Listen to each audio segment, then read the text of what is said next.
I casually said I wanted to be a whole dog, watching one make its entrance. But when I woke up the next morning, I had actually turned into a dog. Not just any dog, a large breed perfectly built for whole dog work. I figured I would finally get to prove myself against wild boars, but my owner declared me a failed hybrid experiment, and planned to sell me off. Right in the middle of the handoff, I seized my chance and bolted, straight into a nearby cornfield. The moment I crashed through the corn, I spotted a herd of wild boars tearing up the crops. Luckily, all the big ones were tuskless sows. Hungry for a taste of meat, I decided to go for it. I charged straight at the herd. The big sows saw me coming and did not even flinch. They just lifted their heads and stared me down. Oh, so I am not worth their time? I roared at them, trying to throw them into a panic. Then one massive sow suddenly charged straight at me. That thing was enormous. Getting hit by her was going to hurt. I spun and ran. I thought I had lost her, but one look back and she was already right on my tail. I made a sharp turn, ran along the field edge, then kicked into a full sprint, barely opening any distance at all. She gave up after about 100 meters, but I was not done. The thought of fresh meat today kept me going. I turned right around and went back after her. She wheeled around and charged again. This time I was smarter. I led her through a series of turns, then deliberately slowed as we neared the edge of the terraced fields. Just as she lowered her head to ram my rear end, I leaped with a sudden burst of force. She plowed straight off the terrace. I did not stop to check on the stunned boar below. I ran straight back toward the original herd. They had not moved an inch. Was I going to let that slide? I charged in howling. 3 big sows lined up in a row facing me head-on, shielding the piglets behind them. So I circled them, looking for an opening. But the piglets were sharp. They stayed tucked behind the adults the entire time, giving me absolutely nothing to work with. Then I reversed direction mid-circle and darted in close. The big sows scrambled to turn and defend, and accidentally knocked one piglet flying. I pounced instantly. I was a breath away from biting down, when one sow suddenly spun and sent the piglet sailing, then turned and charged straight at me. I panicked and fled. We crashed into the cornfield together. I pushed to full speed, barely opened a gap, then cut sharply into another row and dropped flat. The boar thundered straight ahead and disappeared into the distance. When she was gone, I went back to the herd. This time the remaining 2 sows finally knew fear. They abandoned the piglets and ran. I locked onto one piglet and followed at an easy pace. When it saw me getting closer, it turned and tried to fight back. I pinned it to the ground without hesitation, clamped my jaws onto its throat and dragged it back to my den. Looking down at the piglet between my jaws, I could not help but think, that was not easy. But a boar this size would feed me for days. That is how I unlocked my hunting ability. Time flew by, and a whole winter passed.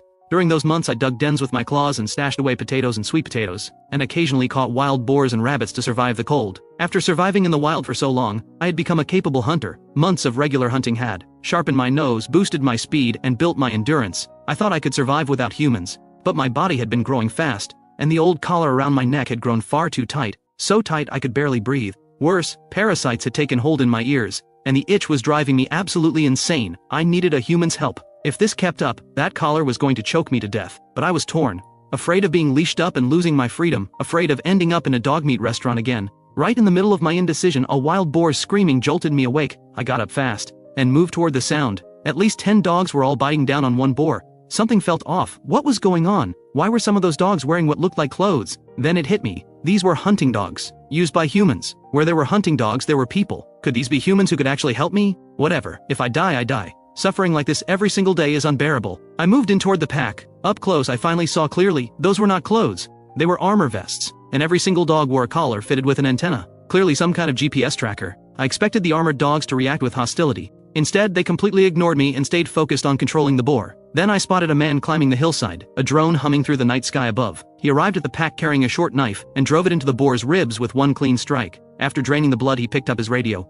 Got one. A middle-aged voice came back over the radio. Good, Ice, getting close to dawn, drag the boar back. Ice lowered the radio with a troubled look. 3 mountain ridges. How am I supposed to drag it all the way back? He muttered to himself and scanned the terrain around him. Then he spotted me and froze. What in the world? Where did this massive dog come from? I watched him lock up with shock and felt nothing but exasperation. Fine. Time to act like a normal dog. First priority, get this collar off. I dropped to the ground in a submissive posture, wagging my tail to show I was friendly. Ice raised his radio.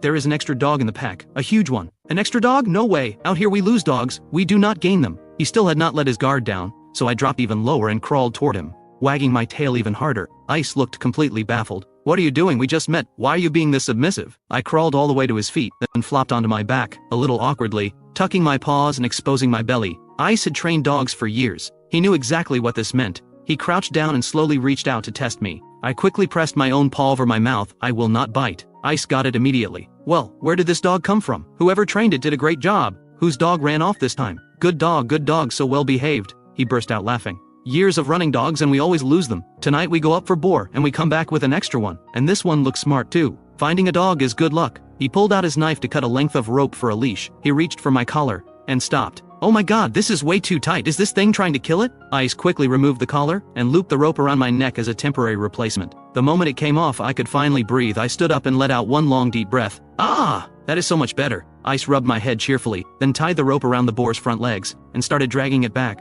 The boar was not massive, under 200 pounds, but dragging it up the mountain alone was hard work. The other dogs bounced around him without helping, and a few greedy ones tried to steal a bite. Seeing that, I knew I had to step up. I did not want to be treated like just another hunting dog. I was willing to do the work, but I wanted a pet's life. And to earn that, I needed these humans to like me. I was not exactly a pretty dog, so intelligence would have to be my selling point. With that in mind, I clamped onto the dragging rope and pulled hard alongside Ice. Ice was stunned. Hey, you know how to help with work? In 4 years running the crop protection team, they had taken down over 1,000 wild boars, and not once had a dog help drag one. He lit up more and more, patting my head. Good dog. You do not need to help. I ignored him and kept pulling. One man and one dog crossed 2 mountain ridges and finally reached the car by the road. After a long, bumpy ride, we arrived at an enclosure ringed with wire fencing. As soon as we pulled in, Ice went to feed the dogs. The others were already locked in the enclosure, but they crowded as close to the cooking area as possible, waiting for their meal. Then one brownish-red dog stood up against the fence and let out a string of awful howling. The sound was strange, not barking, not wolf-like.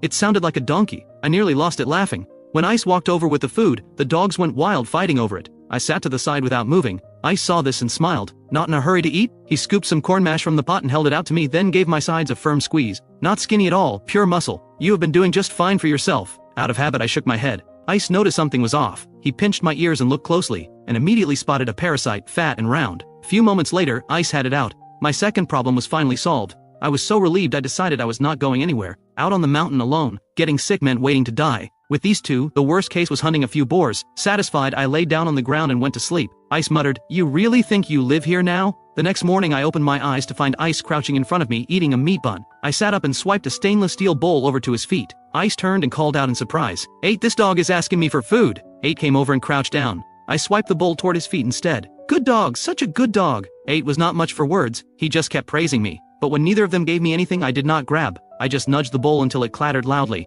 then hung my head with a look of wounded disappointment. Ice could not hold back his laughter, and hand-fed me the bun directly. I took one bite. Incredible. The other dogs saw this and wanted some too. All they knew was wagging their tails. Ice shoved them all away. The two men crouched in front of me and started talking it over. The more we talk about it, the better it gets. This dog is genuinely smart, and the original owner trained it well. I think it has been on the mountain 3 or 4 months. Otherwise the collar would not have gotten that tight. Really? What was it eating out there? 8. Feel how tight these muscles are. Yeah, lean and dense, no nutritional deficiency. It must have been hunting up there. Just then I finished Ice's bun and turned to stare directly at 8. 8 had a stone face, not even a hint of a smile. Fine, time to be cute. These were his buns I wanted. I sat up straight, lifted my front paws off the ground and pressed them together, and bowed to 8 in thanks. "It says thank you?" 8 lit up and gave me 2 buns. I said with a grin, "This dog has parasites. I am taking it to get vaccinated and dewormed." Just like that, the two of them left the kennel behind, a few dogs still wandering loose outside. After a bath, they gave me a rabies shot and deworming medicine. Once my coat was blow-dried, I looked so good even I was impressed.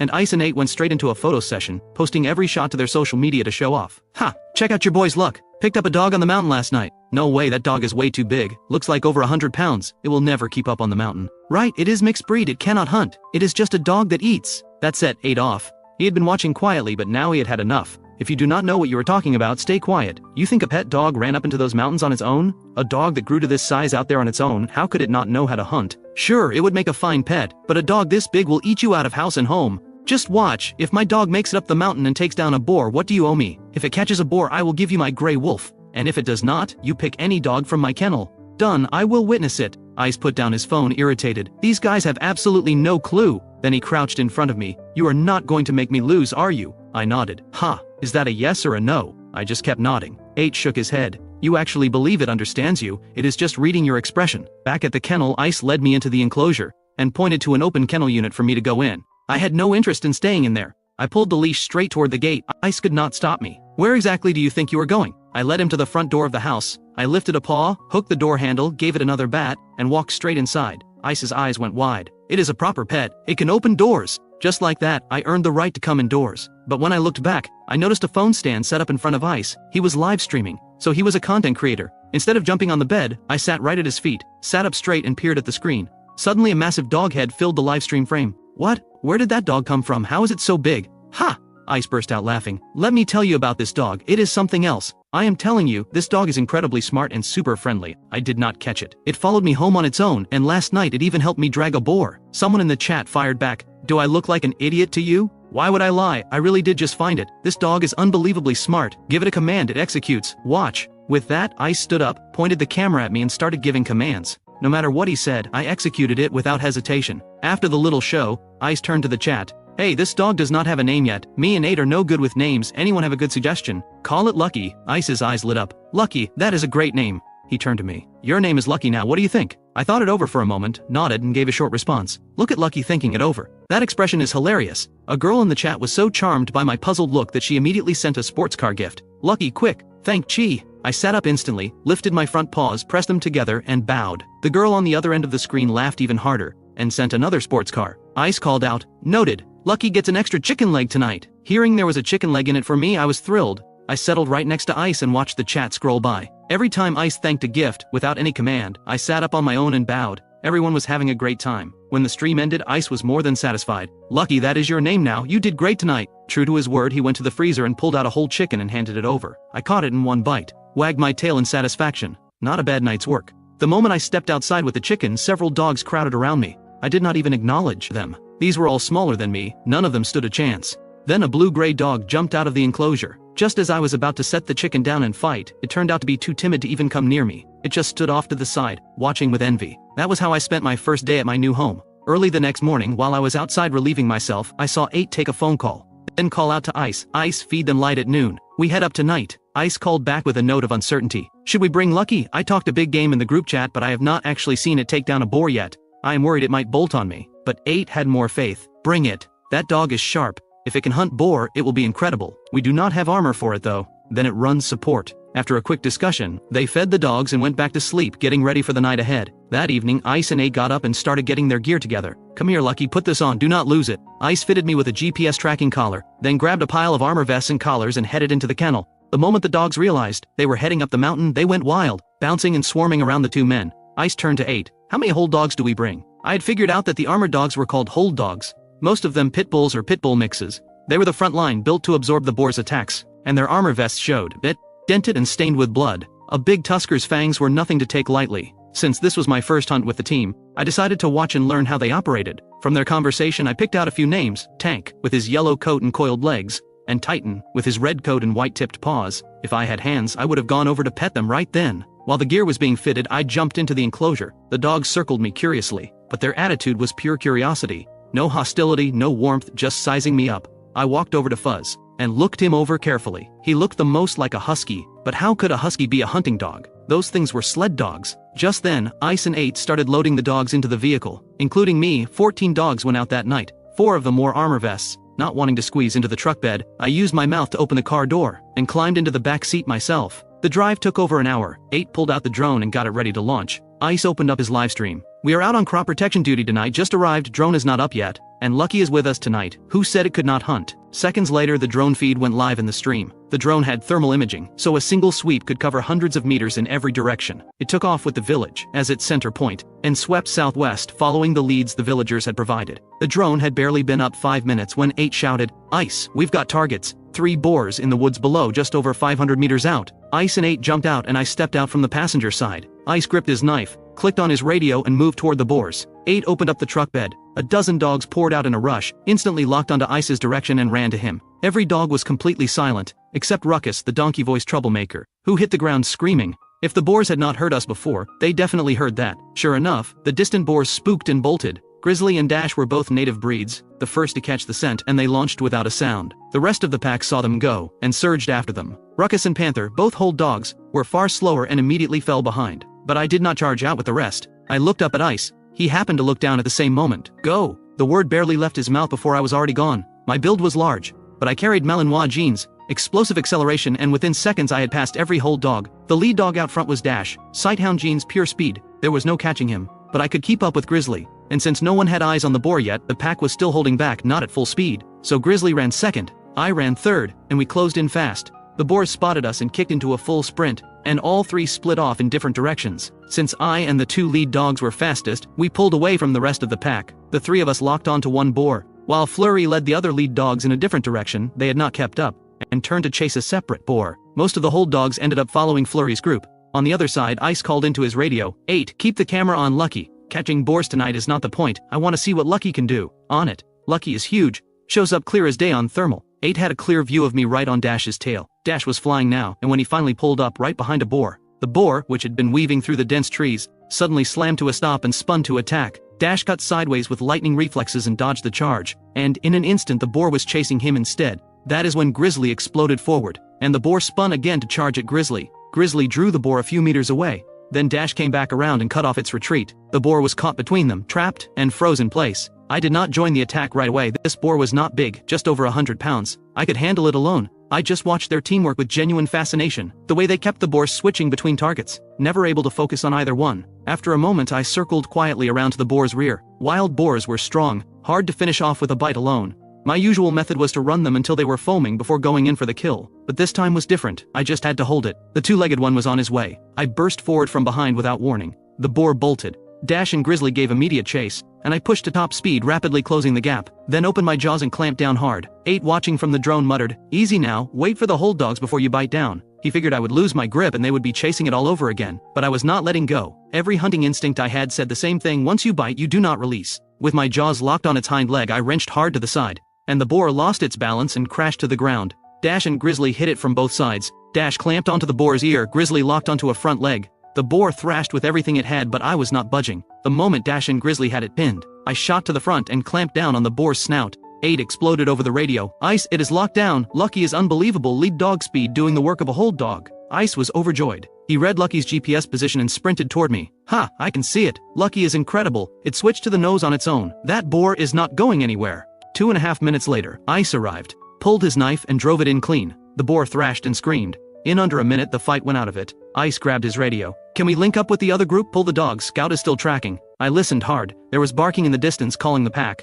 I launched instantly and charged toward the sound. The third boar had been driven far out, so I opened up full speed. My size gave me power and momentum. I burst out of the dense forest first, and ran hard in the direction of the drone. Dash and I arrived together, and found the boar backed up against the edge of a terrace, a pure black dog barking furiously at it from the front. This boar was big, well over 200 pounds, so I did not rush in recklessly. More dogs arrived one by one and surrounded it, barking to wear it down. Having already proven my worth on the first boar, I was in no hurry this time. I stepped back and watched how the team worked. Just then a smaller dog, reckless by nature, darted in and tried to bite and hold. The boar tossed it into the air with one flick of its head, then burst through the circle and bolted. With this many dogs on it there was no getting away. Less than 20 meters out, a dog hit it from behind. The boar spun to fight back, only to get grabbed again from another angle. The dog that had been tossed earlier was already back on its feet, but I could see a small gash along its ribcage. This boar had tusks. The standoff dragged on for 2.5 minutes, until the hold dogs finally arrived. The first one in was Ruckus, the very dog who had tipped off the boar earlier. This one did not stop to size up the boar. The instant he arrived, without any hesitation he drove straight in and locked onto the boar's ear. His attack worked like a signal. The moment Ruckus bit down, every single dog surrounding the boar piled on simultaneously, biting from every angle. But the instant Ruckus locked onto the ear, the boar wrenched its head and slammed into him. Ruckus went flying, but even as his front legs left the ground, he never let go. He held that ear like a vice. I let out a breath. Thank goodness the hold dogs wore armor, because that hit would have done a lot more than open a small gash. After that, the boar had no chance of breaking free. The rest of the dogs surged in, ears locked, legs locked. Watching all of this I finally understood how this team operated. First, the lead dogs, sharp noses, tracked and located the boar. Then, once found, they intercepted and contained it. Next, the support dogs arrived, and worked alongside the lead dogs to keep the boar pinned, cutting off any escape. Finally the hold dogs moved in and took over. Once a hold dog bit down, the whole pack piled on. In fact, with a clean bite and hold, just a few dogs were enough to lock down a boar completely. While I was thinking this over, the rest of the hold dogs came charging in. The boar had nowhere to go now. It let out a shriek that could wake the whole mountain. Even though Ruckus had basically announced our arrival to the boars the moment he hit the ground. When it was time to work, he was absolutely ferocious. I had real respect for this crew. The lead dogs were clever, the hold dogs were fearless. Watching the lead dogs circle the boar, pulling it back and forth, toying with it, I found it genuinely thrilling. I was starting to love this game. Then I charged in myself and clamped down on the boar's snout. Ice came running up and finished the boar with one strike. 3 boars. Not one got away. Ice was overjoyed, running his hands over the dogs and waving up at the drone. Good dogs, that was a beautiful hunt. Then he rubbed my head. Well done, Lucky, that name suits you perfectly. You are a true treasure. 8 chimed in happily. This dog is something else. Runs as fast as Grizzly can hold a boar down. Locked up the very first one solo. We really found a gem. But I did not feel the joy they expected. As a human, I had been a failure. Busy my whole life, hitting middle age with nothing to show for it. And yet here, as a dog, I was being praised like this. The moment we got back, Ice handed me a whole chicken and a bowl of food. You earned a special meal tonight. I ate my fill and slept on the concrete steps outside. I was covered in mud and blood. No need to bring that indoors. I did not expect to be woken up at the crack of dawn. I jumped into the enclosure to find out who was making the noise. A black dog that had not gone up the mountain last night was barking for no reason at all. But the moment I walked toward it, before I'd even done anything, it dropped its head and tucked its tail. It went quiet. I turned and walked away. The moment I was about to jump out, it started barking again. I spun around and charged. Not this time. Backing down will not save you now. It saw me coming and cowered flat against the ground. I grabbed it by the throat. It yelped and kicked frantically. Not wanting to wake Ice and 8, I dragged it by the throat into one of the doghouses. I was not going to kill it, just teach it a lesson. I held on until it was shaking all over and wet itself, then I let go. I came out of the doghouse wide awake, wandered through the kennel, and checked out each enclosure one by one. As I went around, I realized I had a thing for good-looking dogs. My favorites were Fuzz, Flurry, and Blizzard, all strikingly handsome. Ruckus, on the other hand, was not much to look at, but he had this goofy, lovable energy. He looked clueless, blundered around on hunts, and was endlessly entertaining. Looking at these brave, fierce dogs in front of me, I made a quiet promise: just wait. Once I blow up online, I will make sure you all eat well. On the other side of the yard, Ice woke up. The first thing he did was clip the footage of me taking down the boar last night, and sent it to the hunting dog group chat. Come on, everyone, take a look. Who said my Lucky could not hunt?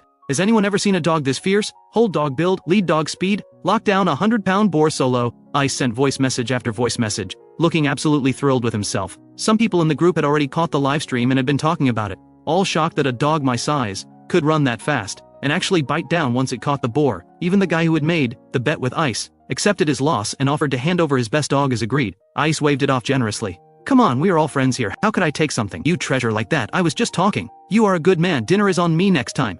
Another group member went even further.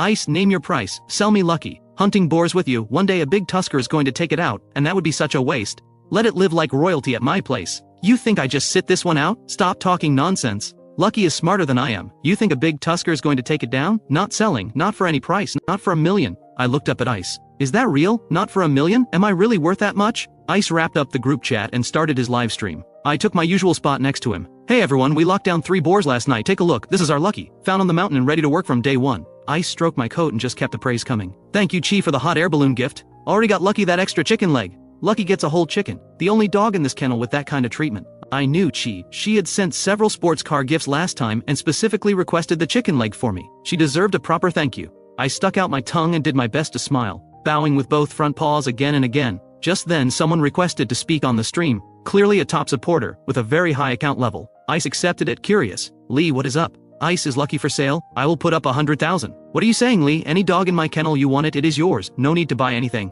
Lucky though, I have not had nearly enough time with it yet. I cannot let it go right now. If you really want to see it, come spend a few days. Let me check my schedule and we will make it happen. One piece of advice, Lucky is this smart, right? Teach it a few more tricks, film it, post it to the platform, it will blow up. My ears perked up at that. No wonder Lee was the top supporter. The man had vision. But Ice scratched his head. I am not really a video person, Lee explained patiently. Just treat it like posting to your social media. You send videos to the group all the time anyway. Going viral takes time. You need to build up a body of work first. Alright, I am listening to Lee on this one. Lucky knows how to put on a show. Let me give everyone a taste. Ice turned the camera on me, but the commands he gave were way too easy, so I decided to add my own difficulty. I rose up on my hind legs, spun a full circle in place, then went into a handstand on my front legs, and finished by walking on just my 2 front legs. The chat went completely silent for a second, then exploded. This dog is unreal. It has got a whole routine.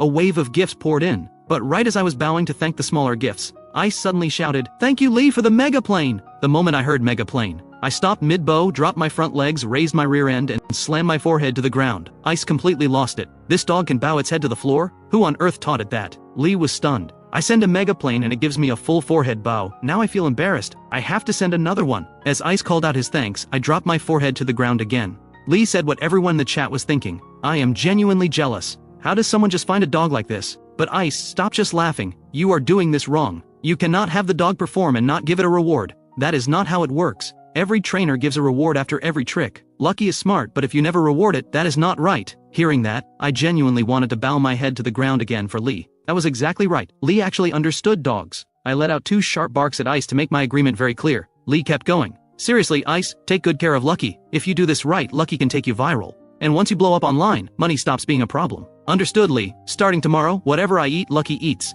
That is not enough. The things you would not even treat yourself to, those go to Lucky first. I have to rank below my own dog? They chatted a little longer, then the stream ended. The moment it ended, the 2 of them sat down to eat, while I stood off to the side watching. I spit into a spare rib and tossed the bone on the ground. I stared at it. Seriously, a bone, just the bone, on the floor? Absolutely not. I opened my mouth to say something, and out came a low grumbling bark. 8 watched me with a grin. Alright, no bones for Lucky. He divided his own food in half and set it in front of me, vegetables and steamed buns. Now that was acceptable. I bowed to 8 in thanks, and shot Ice a sideways glare. Ice looked genuinely wounded. Lucky is glaring at me? 8 put on a serious face. Alright, let us talk business. We head up again tonight, same area as last night. The villagers say there were more than 3 boars, at least a dozen. We go back tonight and finish the job. That evening the 2 of them started gearing up the dogs. When Ice fitted my GPS collar, he turned to 8. What do you think, should we order a set of armor for Lucky? Let us go ahead and order. 1. Lucky is willing to bite and hold. Armor will keep it safer. With that size and build, lead dog is a stretch. Hold dog is the better fit. The lineup tonight was about the same as the night before. Once my tracker was on, I took my usual spot in the back seat.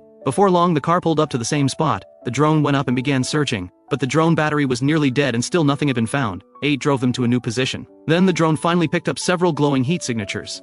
At least 400 meters out, with a mountain ravine cutting across the middle, 8 called out to Ice quickly. We got targets, but it is all open terrain out there. Rough going. Ice stared at the drone feed and set his jaw. We have to. Here is the plan. I move out first. Once I clear this ridge, you release the dogs, that way they do not get too far ahead of me. 8 agreed. Ice climbed out with his knife and radio, but I thought, why make it complicated? I will just go ahead and hold the boars until he gets there. So the instant Ice stepped out, I hit the ground running and vanished into the darkness in seconds. Ice turned and called out, unable to stop me. Quick, get eyes on Lucky! 8 swung the drone around, just in time to catch me cresting a ridge, then launching off the edge of a cliff, and bounding up a steep slope taller than a man, without breaking stride. 8 stared at the screen in disbelief. What, this dog knows Kung Fu? He turned to Ice. Lucky is heading straight for the boars, moving fast, keep pushing forward. If Lucky can hold them, I release the dogs. If it cannot, pull it back. Ice agreed and pushed ahead in my direction. Meanwhile, I followed my nose, locking onto the boar's exact location, and closed in fast. But when I got within 100 meters, I slowed down and moved in carefully. Ice and 8 both reacted immediately watching this.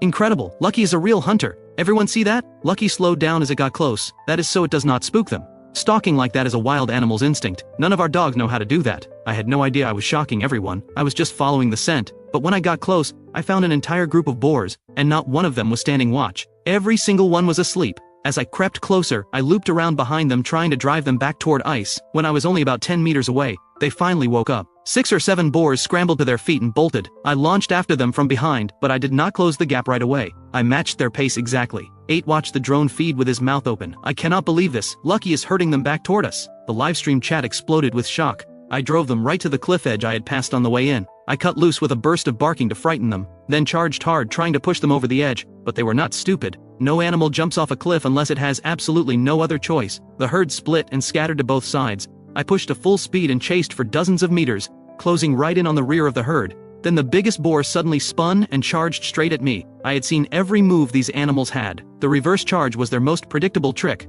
I hit a hard stop and cut sideways, and just like that, it was chasing me. I led it on for a few dozen meters, until it suddenly stopped, but when I turned back, I did not face it head on. I circled around behind it. No animal willingly exposes its back to a threat. It saw what I was doing and charged at me again. This time I kept cutting left and right, pulling it through turn after turn. 8 forgot to release the dogs entirely. He just stared at the drone screen, completely absorbed, wanting to see how far this would go. Ice was speechless. I do not even know what to say. Lucky is unbelievable. Put it in the public chat. It is playing with this boar like it is nothing. The public chat filled instantly with Lucky is unbelievable. Even one of the top supporters sent a mega head gift right then. Meanwhile, the boar chasing me was over 200 pounds, and it was starting to run out of steam. Once the energy dropped, so did the courage. It turned and fled, but it was tired. I was just getting warmed up. You are really running away already? I went after it again at an easy pace. This time it had no fight left. It just ran. I cut it off from every angle, trying to drive it over the edge, but it refused to go over. Time to apply some real pressure. I launched into the air and clamped my jaws onto its ear. On the other side of the terrain, Ice had just cleared the cliff. Seeing the livestream display, he shouts right away. Lucky latched on. 8, release the dogs, now. 8 doesn't hesitate for a second and releases the dogs. The dogs had already caught the scent back in the vehicle, and had been practically crawling out of their skin with excitement, so they all scramble out of the car at once. The lead dogs bolt straight into the dark. Meanwhile, after I latch on, The boar suddenly jerks its head and lunges at me with its jaws, but I already saw it coming. Knew you'd try that! The next second I snap in a different direction and clamp down hard on its big ear. Stung by pain, the boar bolts again, and I don't hold on this time, because today I've made it my mission. I'm not stopping until I drive it off that cliff. What I didn't expect was that this time the boar panics completely, and when I close in again it throws itself off the cliff without a second thought. I peer over the edge, and when it struggles back to its feet, one of its front legs is broken. Now we're talking. Satisfied, I find a gentle slope and make my way down. No way, Lucky actually chased that pig right off a cliff. Did you all catch that? Lucky's plan from the very start was to drive the boar off the cliff and kill it on impact. He just didn't count on the drop being too short to finish the job. 8 has lost count of how many times he said no way. The livestream chat is going absolutely wild. It's unbelievable. A dog not only thinking tactically but using the terrain to his advantage. By the time I make my way down, the boar is already sitting motionless on the ground. Just then, Ice comes running over. Turns out Ice is absolutely fearless. He pulls out his blade on the spot and moves in to bleed it out. But I'm worried the boar might lash out in its final moments and hurt him, so I rush in and clamp onto one of the boar's ears. The sharp blade drives into the boar's side, and after a few desperate twitches, it goes still. Ice grabs my head with both hands. My treasure, how are you this incredible? I lift my chin with a touch of pride. That's just the basics. You though, make sure you get good footage of me, because today's whole performance was all about pulling in fans and gifts from the livestream bros. Before long the rest of the dogs pile in. The boar is already down, but they pile on anyway, tearing into it. It's down, boys! You all saw Lucky's performance, right? Nothing to say except Lucky is a beast. Let me check how far the other boars got. 8 barely finishes talking when another boar that scattered earlier comes into view. The drone puts it at just over 200 meters out, worth a shot. 8 gets on the radio. Ice, there's another boar, just over 200 meters out. By now the lead dogs have already caught the scent. The next second, Dash leads the charge, and a dozen dogs surge forward behind him, spreading into a line. I join in and run alongside the lead dogs, but this boar is sharp. It's already running before we even get close. Still, boars are slow on the uphill, and I'm right on its heels in no time. Suddenly the boar wheels around and lunges at me, but I spin away and sprint off. Behind me, one lead dog and one support runner both dodge out of the way just in time. Further back comes an armored hold dog, Lala. Normally Lala is the quietest, most obedient dog around, but facing a wild boar, she doesn't back down for a single second. In a flash, she clamps onto one ear. The boar lets out a screech and wrenches its head violently, sending Lala flying, but she refuses to let go. Right at that moment, Swift Scout Axe launches a diving bite and locks onto the boar's front leg. Swift Scouts won't take on a boar alone, but the moment and Hold Dog latches on, they're right behind them. Hold Dog Hothead charges in too and locks onto the other ear. In an instant I clamp onto a hind leg. I haul back with everything I've got. One leg lifts off the ground, and the boar's resistance drops sharply. Then the whole pack swarms in. The young boar is completely surrounded with nowhere to turn. When Ice arrives, he can't even find a spot to get his blade in, let alone 600 who's desperate for a bite but can't find an opening. Ice shakes his head. At this rate there won't be any boars left to hunt. Meanwhile 8 pulls the drone, cuts the live stream and hustles over to haul the carcass. They get back late, so 8 heads straight out to deal with the boar. By the time he's back, Ice has already finished feeding the dogs. 8 gets out with breakfast in hand, and without a moment's hesitation I grab my food bowl in my teeth and fall right in step behind him. 8 just laughs it off. Go ahead, dig in. I had the owner make a few low-salt pork buns just for you. 8, now you're speaking my language. I give a satisfied nod. But while Ice eats, his phone won't stop buzzing. Their hunting group chat has completely exploded. Someone had clipped the live stream footage of me driving the boar off the cliff and posted it to the group. Since everyone in the group is a serious hunting dog handler, they all know exactly what they're seeing, and the discussion is on fire, because everything I pulled off back there showed off both sharp intelligence and elite hunting skill. This isn't a dog, this thing is as smart as a person. I'll admit it, our hunting dogs don't match wild animals in raw hunting instinct, but Lucky is smarter than any wild animal I've seen. I bow down to him. Ice, seriously, with your track record, how did you ever get this lucky? Ice swallows a bite of his bun, then fires back with full energy. Who else has a dog like this? Top-tier swift lead and hold dog in one, and he can take down a 250-pound boar solo. You think bad luck gets you a dog this good? Lucky came home with me because he saw we were good people. I'm not exaggerating. Lucky is the best hunting dog in the entire country. Anyone who disagrees, come prove me wrong. I wouldn't trade this dog for a block of gold. I give a nod. Glad you understand what you've got. Before long, Ice is barely keeping his eyes open. He pats my head. Whatever it is, it can wait until I wake up. I'm tired too. I eat an apple and go to sleep, but Ice has barely fallen asleep when someone rings him on a video call. Ice answers with zero patience. What? I'm sleeping. So what? You'll have plenty of time to sleep when you're dead. You'll be rotting in the ground before I even think about dying. They trade insults back and forth for a bit, until Ice runs out of patience. Get to the point. Let me borrow Lucky for a couple of days. Borrow Lucky? Not a chance. I'd sooner lend out my wife. Your wife? You'd better hope she doesn't hear you say that. How does someone with your luck find a dog this good? If he were mine, I'd build him a shrine. Every morning I'd bow to him first thing, and at night I'd shove my wife aside just to sleep holding him. No problem, Lucky's right here. If you want to bow, you can bow right through the screen. I climb up onto Ice's bed to see who's laying it on this thick. Uncle Lee spots me on screen and nearly loses it. Lucky, come spend a couple of days with Uncle Lee. With sweet talk like that I have to play along. I stick out my tongue, soften my expression, and give him my best smile. Uncle Lee bursts out laughing. Good boy, Uncle Lee's coming to see you soon. Then he turns serious. Ice, you need to take good care of this dog. You're careless. I'm worried you'll lose him or mess him up somehow. Please, I'm begging you, take good care of him. Ice straightens up. Alright, I hear you. I'll take good care of him, I promise. After the call ends, Ice sees me walking around with half a sausage in my mouth and snatches it away. No more of that stuff. It's not healthy. We'll buy real meat and make proper sausages ourselves. But when I realize I'm actually getting an upgrade to pure meat sausages, I grab one last sausage and head straight to the kennel. Time to share the wealth with my favorite dogs. Ice quietly pulls 8 aside. Is this seriously still a dog? Has he turned into some kind of spirit? How can he bring himself to give away his own food? And he even knows to toss the wrapper. This is unreal. Since when do dogs entertain other dogs? 8 scrambles to pull out his phone and start recording. They haven't even finished editing yesterday's footage, and now there's already more. It takes them a good while before they get one video posted. The first one they put out is the hunting clip. I watch from the side for a bit. Honestly, 8's editing on the main channel is pretty rough. It's messy, not very gripping, and the raw energy of the hunt just doesn't come through at all. The clips focused on me are at least coherent, but the music choices are terrible. These guys clearly need a professional editor.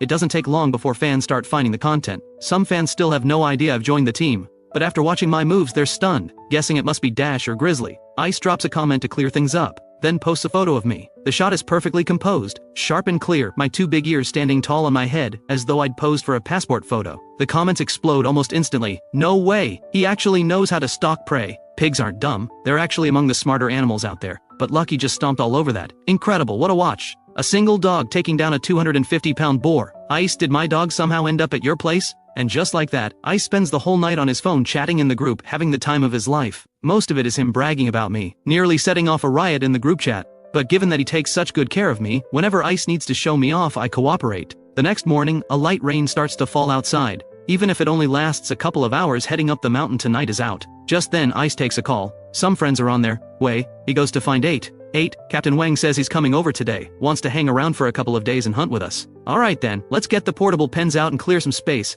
I'll make some calls and find a good spot for 2 teams to work together. Before long, 2 vehicles pull up outside, one of them packed full of dogs. Ice greets them with a warm smile. 8 manages something close to a smile. Captain Wang is a heavy-set guy. One look tells you he's not built for drone work. His role is calling the shots from a distance. The moment he's out of the car, he's scanning the yard for me. Ice, where's Lucky? Show me. Ice calls for me, but I stay put on the concrete steps. The ground is soaked from the rain, and if I can keep my paws clean I will. Ice sees me holding my ground and quickly explains, Lucky is very well behaved. He just doesn't like going out in the rain. Captain Wang waves it off. Plenty of dogs are neat freaks, that's completely normal.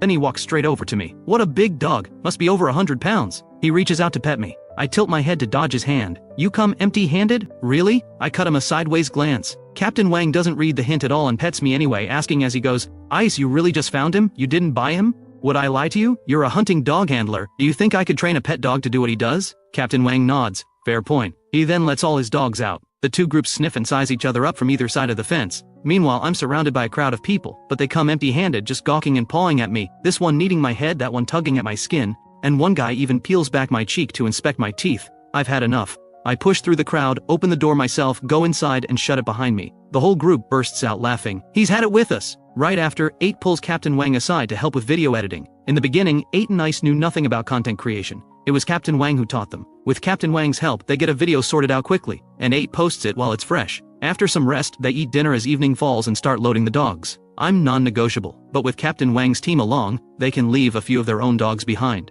Captain Wang is sure to bring his best, so this side picks its top performers too. Only D2 and the young pup have limited field time. A team this sharp deserves a real challenge. 8 goes through the intel on hand and picks the area with the heaviest boar activity. 8 drives out front leading the way, 2 more vehicles trailing behind. Ice glances back at me sprawled across the rear seat. You've taken over the whole back seat. I used to be the one lying back there. I give him a flat look. Be glad I'm not sitting on you. Before long, the vehicles stop near a village and the 2 teams huddle up. 8 lays it out. This is the village. The boars have been wrecking everything here. Ice and I tried once before and came up empty. These boars are sharp. You take the left side of the road, I'll take the right. 2 drones take off back to back, one banking left, the other right, doubling the search coverage. Less than 5 minutes in they spot a boar. No good. It's too close to the village. Use the drone to push it, see where it runs and go from there. They can't release the dogs. This close to the village. If the boar gets chased back in, people could get hurt and property could get destroyed. It's nighttime but the village isn't completely quiet. Since boars bolt at the hum of a drone, 8 uses that to herd it away, but the boar stops after about 300 meters and refuses to move further. 8 pulls the drone up high and starts mapping a release route. Ice mutters, "These boars are crafty, this isn't going to be easy. Still have to try, if we leave them they'll be right on the village's doorstep." Hunting boars and live streaming are both secondary for the crop protection team. Their real job is protecting farmland. So even if they can't catch the boar, they have to drive it as far away as possible. Ice speaks up with a plan. "What if we send Lucky out first to hold one boar in place, then release the rest once he's in position? That way if the boars scatter, Lucky alone is easy enough to call back." 8 nods in agreement, then turns to Captain Wang. "Captain, the distance is too long, the boars might bolt. Let's send Lucky first to hold them, then release the rest, same as the clip you saw." Captain Wang has been looking forward to seeing me in action, so he doesn't even hesitate. "Let's do it!" Ice quickly opens the door and lets me out. I've had the scent for a while now, and I've been listening to every word of their conversation. The moment I hit the ground, I lock onto the direction and go. There are guests watching today, no room to look bad. Ice starts the live stream right after, chatting with the audience while keeping his eyes on me. "Watch Lucky work, everyone. Think he can hold that boar on his own?" Just then, 8 shouts with excitement. "Here we go! He's changing course. He's flanking again, just like last time, herding the boar back toward us." On my end, I'm making an even wider loop tonight. The boar has already been spooked once tonight, so I have to be more careful. I circle all the way around and climb the hill directly behind the boar. But in the livestream everyone watching sees me move and starts shouting, "The dog's running away," completely missing the point. 8 sets them straight. "Running?" Lucky is flanking to drive the boar back to us. He's too smart. Captain Wang watches the drone feed and can barely contain his envy. Top tier lead dog doesn't even cover it. And sure enough, the boars haven't spotted me and they've settled down. I round the peak and climb up from the far side of the slope. By now even the most clueless viewers in the livestream have figured out what I'm doing. And those who know the craft understand just how rare this is. 8 starts buzzing with excitement. "Captain Wang, get ready to release." At the same time I crest the hilltop, lock onto the boar's exact position by scent, and the next second I charge straight down the slope. The boars are startled again and take off running. But once I'm down there I see it clearly. There's a massive boar in the group. And I mean massive. And this boar has guts. The moment it spots me it turns right around and stands its ground, shielding the sows and piglets behind it. A closer look reveals tusks that are seriously long. Taking this one down is going to cost us, and if things go wrong, it could be fatal. 8 sees it and yells, "That's Big Tusker, Lucky is holding him, release the dogs, now." Both vehicles open up at the same time. A dozen dogs come tumbling out, each fighting to be first, and within moments they form a line, lead dogs up front, hold dogs behind, all tearing down the path between the fields. But I don't wait for them, because I'm not about to let my packmates get hurt. This boar is built like a wall, back arched high, bristles raised, tusks curved up and gleaming, and well over 300 pounds. It is not something to take lightly. I have to burn down its stamina first. I dart around Big Tusker and go straight for the piglets up ahead. The moment Big Tusker sees me going after its young, it charges at me in a fury, crashing through a row of cornstalks like they aren't there. I hit full sprint immediately, and so the chase begins. Me pursuing the piglets up front, Big Tusker thundering after me from behind, but I can't lead it too far out, or the rest of the pack will burn out just getting there. With that in mind I swing around and lead Big Tusker back toward the team. Big Tusker isn't stupid though. Wild animals know to conserve energy, so once it thinks it's driven me off and the piglets are safe, it simply stops. But the moment it stops, I come right back to provoke it. This time 8 reads it perfectly. He's walking the pig, draining its stamina on purpose. This dog is unbelievable. Out here on flat ground I have all the room I need. I keep looping behind it, nipping at its rear, forcing Big Tusker to keep spinning in circles. It doesn't take long before it's had enough and comes after me for real. But boars are smart. After chasing me for a bit, it realizes I'm not going to be caught. And just like that, it gives up and bolts in the other direction. Let it escape? Not happening. I sprint up and sink my teeth into its rear, startling it into whipping around to attack me, at which point I release and take off again. I keep teasing it like this over and over. Big Tusker has raw power, but that massive body burning through high-intensity sprints is burning through its stamina fast. Every back and forth with me is at full throttle, and soon Big Tusker is huffing with its mouth wide open, drool running down its chin. Not that I'm not feeling it, my tongue is out too. Ha, Lucky is unreal. His footwork is absolutely flawless. Big Tusker hasn't landed a single hit. At the same time Dash leads the pack in and arrives on the scene. The lead dogs spot the boar and immediately start calling the others in. Big Tusker panics and a moment later it's in a full desperate sprint. I don't latch on this time though. This boar is too big. We need the hold dogs here first. Hold dogs wear armor vests, they can take the hits. And every lead dog out tonight is seasoned, no reckless charging. They keep their distance and harass it relentlessly. After a chase of several dozen meters, Big Tusker realizes it can't shake them and turns to face the pack. 5 or 6 lead dogs circle it, barking non-stop, driving it absolutely mad, and there's always at least one dog going for its rear, forcing it to keep pivoting and shuffling in a tense circle. The dogs aren't standing still either. Some bark right in its face to hold its attention, some inch closer to intimidate it, and others loop around the back to keep it constantly moving. 8 can't hold back any longer and gets on the mic. Swift scouts are here, surround it, keep it boxed in, don't let it run, because the standoff right before the takedown is the most thrilling moment of the whole hunt. Just then the 2 fastest hold dogs, Panther and Hothead, are the first to reach the scene. Hothead has an old leg injury though, healed up, but the leg may be a touch shorter or maybe the joint stiffened, because his running form is all over the place. Ice describes it as, left arm throwing a 6, right arm throwing a 7, but he still arrives in second place. Just then, Panther lunges in with a testing bite, but Big Tusker flings its head and sends Panther tumbling, then bolts again. But I blast forward and clamp my jaws onto Big Tusker's hind leg. Big Tusker spins back to attack me, but this time I don't let go. The centrifugal force from Big Tusker's spin lifts all 4 of my paws off the ground and swings me into the air, so when it tries to bite back it can't even find me, but its leg is still screaming, in pain, so it lurches the other way. I hang on behind it, refusing to release, and as long as I hold on, Big Tusker can't reach me. Boars are smart though. When it can't shake me, it suddenly drops its entire weight down, trying to crush me underneath it. I genuinely did not see that coming. No boar has ever pulled that move before, so my head actually gets pinned for a moment. I release immediately, and yank my head out from under its backside, but that move just made me angry. Even furious, I'm not going to walk straight into those tusks. But that brief pause is all the hold dogs needed. Several of them come charging in. Hothead latches onto one ear without a second thought, and I circle past Hothead to go for the snout, while one of Captain Wang's hold dogs clamps onto the other ear. Big Tusker thrashes its head left and right in agony, but with a dog anchored on each side pulling in opposite directions, it has no room to generate force. Those deadly tusks are all but neutralized, and with me locked onto its snout, no matter how big Big Tusker is, all it can do is let out a helpless wail. The next second, a dozen dogs pile on. Latecomers can't even find an opening. On the other side, 8 sees it and loses his mind. No way! Lucky is an absolute legend. Held it by the hind leg solo, then went straight for the snout. Take it down, Ice go in for the bleed, now. We just took down Big Tusker like it was nothing. Hit that public chat with Lucky is a beast. Let's go! The audience goes wild. The screen floods with Lucky is a beast, and gift effects are pouring in one after another. What a rush, what an absolute rush. Did any dogs get hurt? Ice goes through the dogs one by one, checking every spot of blood.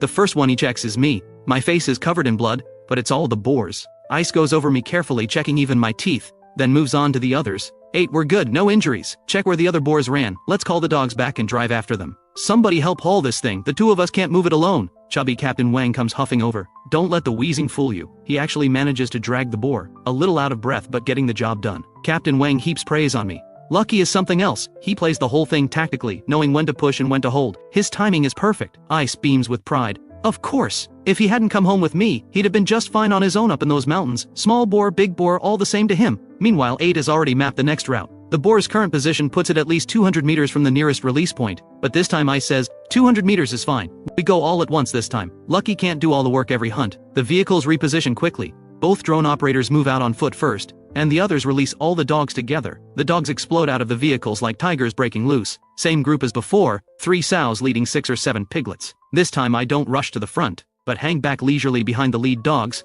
not because I'm tired, but because these pigs simply aren't worth the effort. Sows are nowhere near as dangerous as boars. Same size, but a boar is ferocious and hits back hard, while a sow panics the moment she sees dogs. Sure enough, with the pack still dozens of meters away, the sows abandon their piglets and bolt. But when the lead dogs reach the piglets, everything falls apart. Several dogs break off to chase the piglets, Dash and Grizzly included. Only me and one of Captain Wang's dogs go after the sow. But I split off from that dog quickly. I'm aiming to take down an extra one on my own. Once I separate, I follow my nose and push to full speed. The sow is sprinting along the edge of a cornfield. In a straight line, she can't outrun me. But she had a head start, so it takes me several hundred meters before I close the gap. I clamp my jaws onto her rear. She lets out a screech of pain, but doesn't dare turn to fight. All she wants is to get away. But I've latched on. Where's she going to go? 100+ pound sow taken down with ease. I look back. Good grief, the chase covered 2 whole kilometers, and there's another dog somehow holding a boar on its own. But it's been barking for ages and no backup has arrived, because every other dog is occupied. Some hold dogs are already chewing on their catch and couldn't care less about the barking.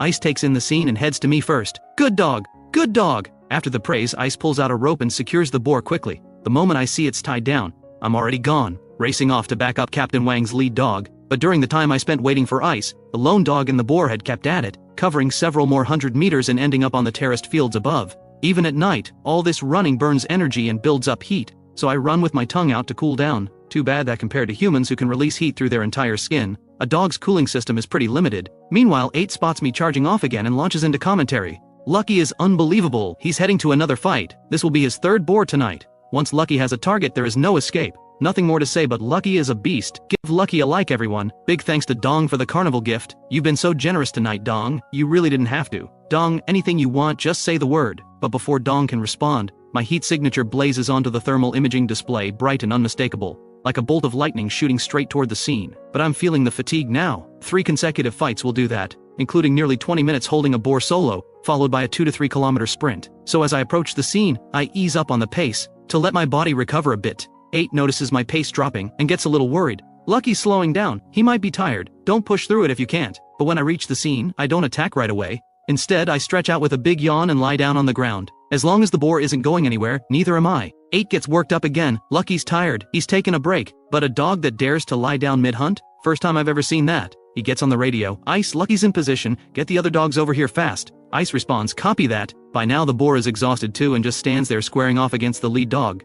The lead dog has been barking for ages with no backup coming, and it's starting to lose heart. But my arrival gives it a second wind. It holds its ground and keeps calling for reinforcements. I rest for a full 20 minutes before I get up and stretch. Lucky's up, what's he going to do? The next second, I dart in from the side and land a bite. Startled, the boar naturally bolts to the other side. I follow at a steady, unhurried pace, but another lead dog gets impatient and chases the boar down, biting its rear. But this boar has completely lost its nerve, no fight left, just desperate to run. Seeing it stop from the bite, I move in to provoke it again. But this time, I deliberately step in front of the lead dog to put some space between it and the boar, so the boar runs further and closer to where the rest of the pack is waiting. 8 sees this and looks like he's just witnessed something supernatural. Did everyone catch that? Lucky is herding the boar back again. Have you ever seen a dog this smart? This boar is about the same size as the one Lucky handled alone earlier. He could take it himself, but he doesn't feel like wasting the energy. How do you beat a dog that thinks like this? Even the audience plays along, with everyone demanding I be enrolled in school. Then Dong completely loses it and sends 10 carnival gifts in a row. 8 begging him to stop the whole time, to no effect. On my end, I hear the rest of the pack closing in,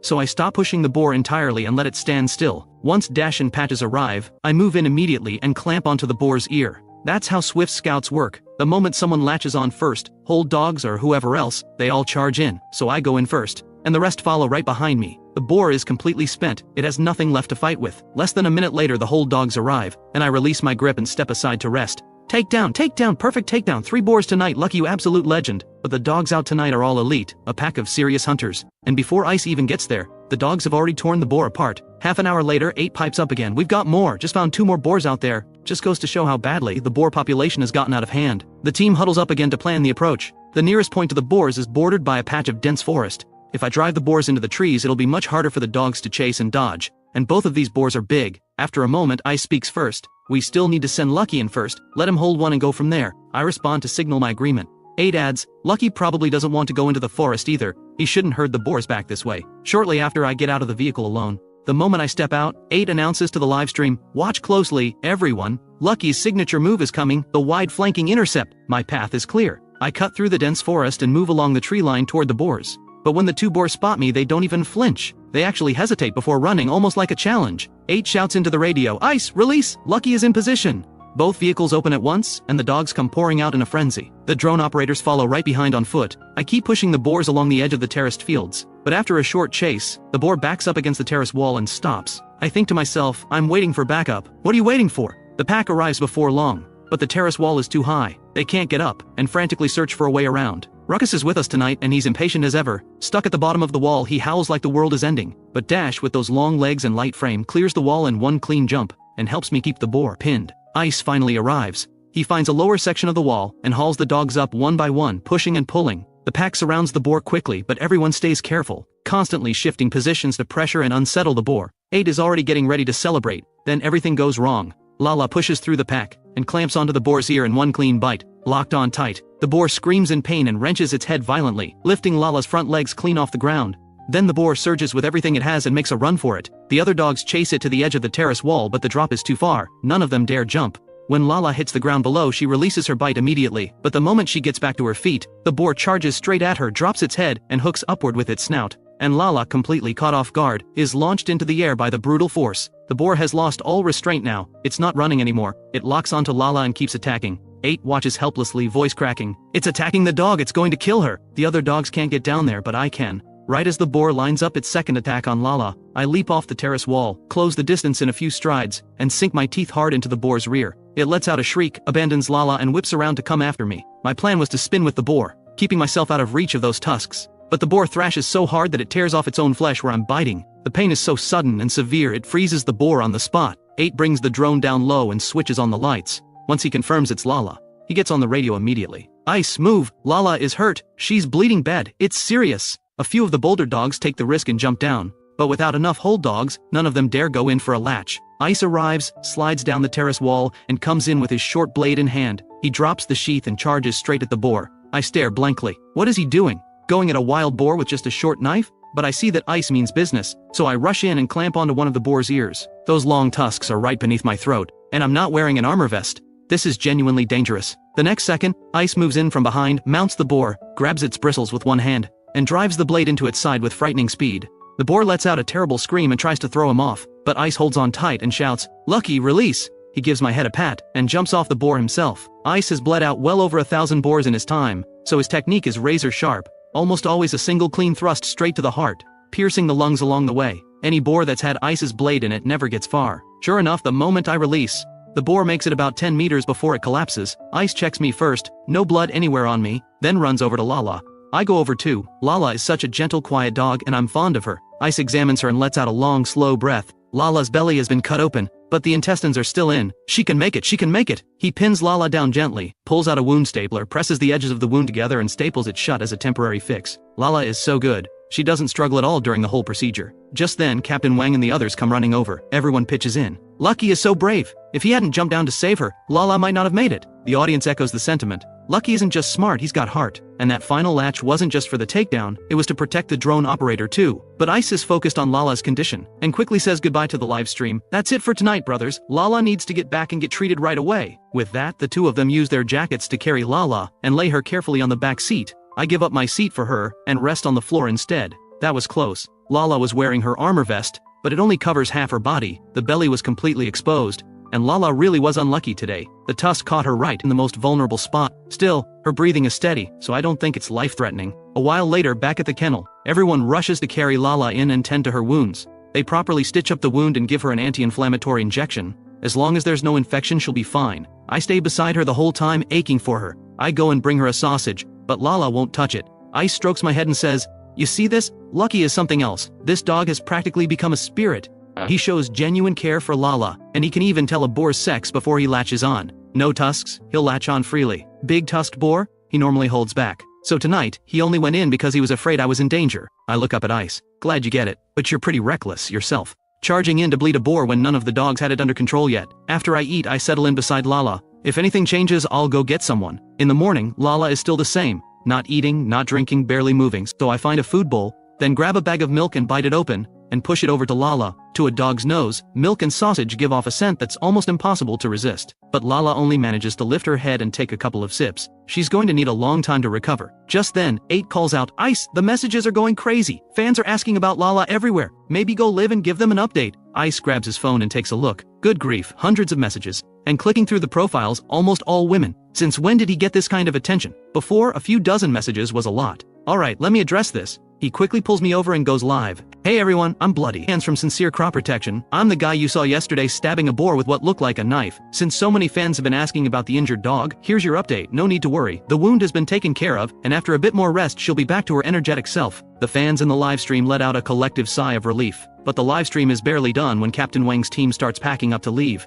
Ice hurries out to see them off. Captain Wang comes over and pats my head. "Still interested in a girlfriend? I'll have one sent over in a few days." I roll my eyes at him and open my mouth in a bark that says everything. Captain Wang bursts out laughing. After they leave, Ice gets the kennel back in order. That evening at dinner, 8 suddenly tells Ice, "A big brother is coming to the kennel tomorrow." The next day the guest arrives right on cue. He comes straight in with a handshake and a bear hug. 8, a little shy, gives a simple "Dong," but Dong waves him off. "Talk later, let me see Lucky first." "Lucky, I'm here." The chubby guy rushes straight at me, wraps his arms around my head and plants a big kiss. "Lucky, you are just the most lovable thing. I'm your Dong, nice to finally meet you." Since he clearly adores me, I'll give him the honor. I stick out my tongue, flash my best smile and offer a paw. "Good boy, I brought you tons of treats and toys. And a dog bed, a wash basin, a blow dryer, a whole pile of stuff." After spending a good while fussing over me, Dong goes to check on Lala, and only then does he get around to talking to 8 and Ice. "8, Ice, anything you need me to do?" "Do, you're a guest, we can't put you to work. Are you staying at a hotel or here at the kennel?" "The kennel, obviously. He's here to have fun, but on a long-term basis."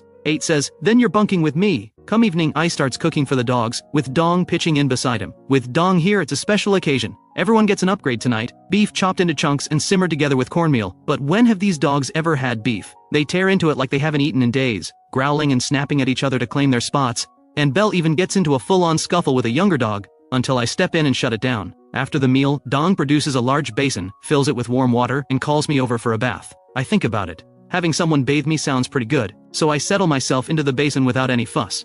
Watching me tilt my head back and bask in the attention, Ice can't help but sigh. Who on earth raised this dog? Spoiled rotten. You wouldn't think anyone would dote on a mixed breed this much. But Dong sees it differently, why not? Lucky is so smart. Who wouldn't love him? After giving me a bath, Dong heads back out to clean the kennel, and he genuinely doesn't mind the mess. He works hard to earn his place, but 8 still thinks he's just here for the fun of it. So he cooks up a plan to take Dong out on a real hunt, to let him feel what it's actually like to haul boar over mountain ridges, hoping that will make him think twice about staying. But when Dong hears they're heading into the hills, he's absolutely thrilled. I want to get hands-on with Ice. 8 shakes his head. The terrain out here is rough, all gullies and drops, and you can't see anything at night. Just follow along on a haul and get a feel for it first. Before long, Ice and 8 turn in for the night, but Dong is too wired to sleep and ends up sitting there with a pile of snacks, feeding me and Lala one after another. Then as evening falls, the moment the pickup rolls in, every single dog in the kennel rises to its feet. Ruckus lets out a long, urgent whine. Just the sight of the pickup is enough. They all know it means going up the mountain to hunt boar, and every one of them is buzzing with excitement. When the team starts fitting trackers and armor vests, the other dogs bounce and spin with excitement, but I turn my head and step back. Ice watches me nervously. If you don't want the tracker, fine, just don't run off on me. If you disappear on me, I'll be devastated. I know what the tracker is really for. It's not about getting lost and not finding my way home. It's about making sure I don't slip back into the wild and never come back. But if I don't want it on, there's nothing he can do about it. You can't force catch a dog that doesn't want to be caught. When it's time to leave, Dong fights for the wheel. And true to form for someone who does off-road, he drives hard, getting them there a full 30 minutes ahead of schedule. 8 makes a call, and a few villagers come out from the nearby village to share what they know about the boar's general location. One of them grabs 8's hand. Those boars are out of control. They keep coming into the village and raiding livestock feed. If an elder or a child runs into one, it could be deadly. You have to help us. Take them all out. 8 nods firmly. Of course, we'll get as many as we can. With that, he launches the drone, sends it in the right direction, and quickly finds the boars in the forest outside the village. A whole big sounder of them. Dong follows the route 8 points out and drives up close to the forest. But it's a large and dense stretch of trees, so the call is made to send me in first to flush the boars out. As I get out of the truck, Ice gives my head a pat. The canopy's thick in there, stay safe. I move into the forest at a steady pace and quickly pick up the trails the boars use regularly.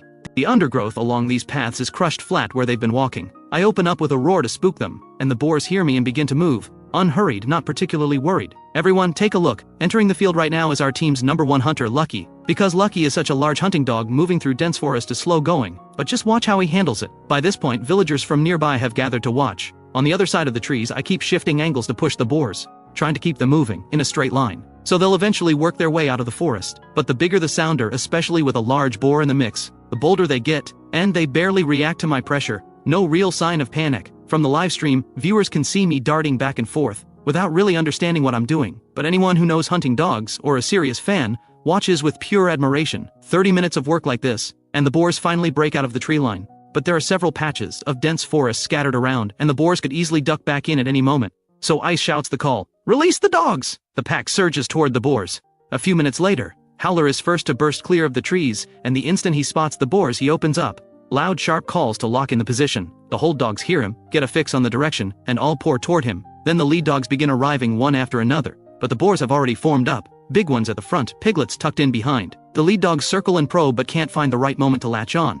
Dash calls and edges closer, creeping to within 2 meters, when a boar senses the threat and suddenly explodes forward, charging out of formation straight at Dash. But Dash is small and lightning quick. He twists out of the way and takes off running, drawing the boar out of formation. The instant that boar breaks ranks, Howler and Gale are already closing in. In a flash, 3 or 4 lead dogs have the boar surrounded. They all latch on at once, pinning the boar in a single motion. The boar screams and wails, fighting with everything it has, but lead dogs have limited bite strength, and after a short struggle, the boar tears itself free. That's when I come around to the rear of the sounder, figuring out how to scatter the group. When a boar suddenly breaks away from the pack on its own, I swing wide, cut around and move to intercept. I come in hard from the side, and lock onto the ear in one clean bite. It screams and thrashes, trying to shake me and get its tusks on me, but I press tight against its body, and it can't reach me no matter what it tries. Meanwhile, the first boar has broken loose and rejoined the group. Leaving 4 or 5 lead dogs without a target, they all wheel around and converge on mine. In seconds, 6 or 7 dogs have this boar locked down solid. 8 can barely contain himself. It's down, Ice, get in there and bleed it. Lucky made the latch. Then the big boars from the group charge over, the whole sounder moving in to rescue their packmate. You have to hand it to them. There's real loyalty in that. I release and signal the other dogs, then sweep quickly around to the rear of the sounder. The piglets are at the back, and a boar's instinct to protect its young runs even deeper than loyalty to a packmate. So the moment I move toward the piglets, the big boars wheel around to shield them.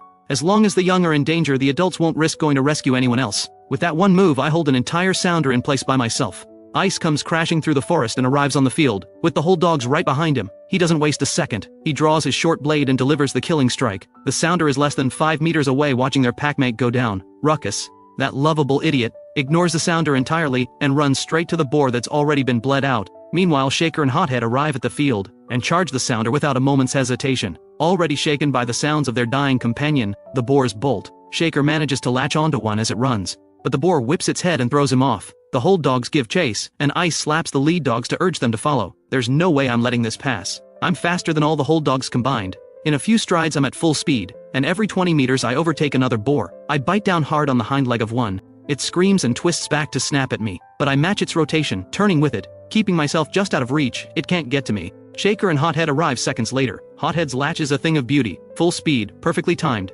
sinking his teeth into the ear in one clean motion. Shaker's first bite lands on the cheek, a fraction off. He readjusts and catches the ear a moment later. More lead dogs flood in, some latching on, some branching off to chase the fleeing sounder, but the sounder has entered another dense patch of forest, and the dogs that follow in lose their bearings, splitting off in every direction, with 2 hold dogs tangling in the undergrowth. Ice arrives to bleed the second boar. When the prey goes down, the satisfaction hits me hard, especially the moment I make the latch, and the whole pack sweeps in around me. It feels like a general leading soldiers into the charge. And then I think about these boars, the havoc they've caused to the villagers. We need to take down as many as possible. So I follow the others into the forest. This terrain is clearly the boars' home turf, and they're faster than the dogs in the thick cover. Some of them try to play it clever after entering the forest, tucking themselves away in the brush. But you can hide for a moment, not forever. Sly, trailing at the back, runs straight into one of the hiding boars. Sly has no nerve for a solo confrontation. He's still just an apprentice lead dog. He takes one look at the boar and freezes, then bolts. The boar sees him run and turns bold. It chases him. What it doesn't know is that there's a hold dog right behind Sly. The path is narrow, but Sly squeezes past Tank anyway, sending Tank stumbling sideways. Tank barely gets his footing back when the charging boar hits him head on. Tank got his name as a joke. He's actually tiny, smaller than some lead dogs' heads. But the moment he faces a boar, something shifts, and he charges things 3 times his size without flinching. So he doesn't back down. He goes straight at it head on, and bites down hard on the throat. The boar's momentum pushes Tank back several steps, and it swings its head wildly, trying to shake him off. Sly stands behind Tank and howls, calling for backup. Ruckus, who had already run off, hears Sly's call and doubles back, cutting the boar off from behind, and, eyeing its thrashing rear end, clamps down hard on the hind leg. The boar, locked in fierce combat with Tank, lets out a sharp scream. That brief hesitation is all Tank needs. He finally locks onto the ear and holds on solid. 8 shouts over the radio, "Ice, Tank made a latch. He took some hits out there. Go check him for injuries." Copy. Ice bleeds the third boar, then parts Tank's fur to check for wounds. 8 asks anxiously, "Ice, is Tank okay?" "He's fine. The armor vest took everything. Just a couple of small scratches on the face from a branch." "Good. You've got another latch on your left." In the dense forest, several lead dogs have pinned down another small boar. Ice pushes through the dark trees, muttering to himself, "Busy night. These dogs are spread all over the place." You have to respect Ice. Out alone in the wild in the middle of the night, chasing boars through the dark. By this point, I'm already back at the pickup. 8 watches the boars retreat into the distance, and keys the radio. "Ice, the boars have all pulled back. Call the dogs in. We can't keep pushing." Ice starts calling out, and whistles to bring the dogs back. Dogs within earshot come bounding back. Ice signs off to the stream. "Alright, that's a wrap for tonight. Thank you all for watching. See you next time." Dong, 8 and the villagers all pitch in to drag the catch back. The villagers are warm and insistent. 8, thank you so much. Don't head back yet, stay in the village tonight. We'll treat you all to a meal tomorrow. But Ice is already scanning the dogs. Food can wait. Let's find the dogs first. We're one short. Which one? Flurry's missing. She probably chased something too far, and her tracker signal is gone. 8 scrambles to launch the drone. 2 battery packs later, still nothing. I watch them search and make my decision. Ice sees me moving and calls out, "Lucky, where are you going?" I don't answer. Flurry must have gone in with the last wave into the forest, and chased a boar straight out the other side, losing the group in the process. I head back into the trees with purpose, going methodically from track to track, sorting out which scent belongs to which dog. Get the drone on Lucky now.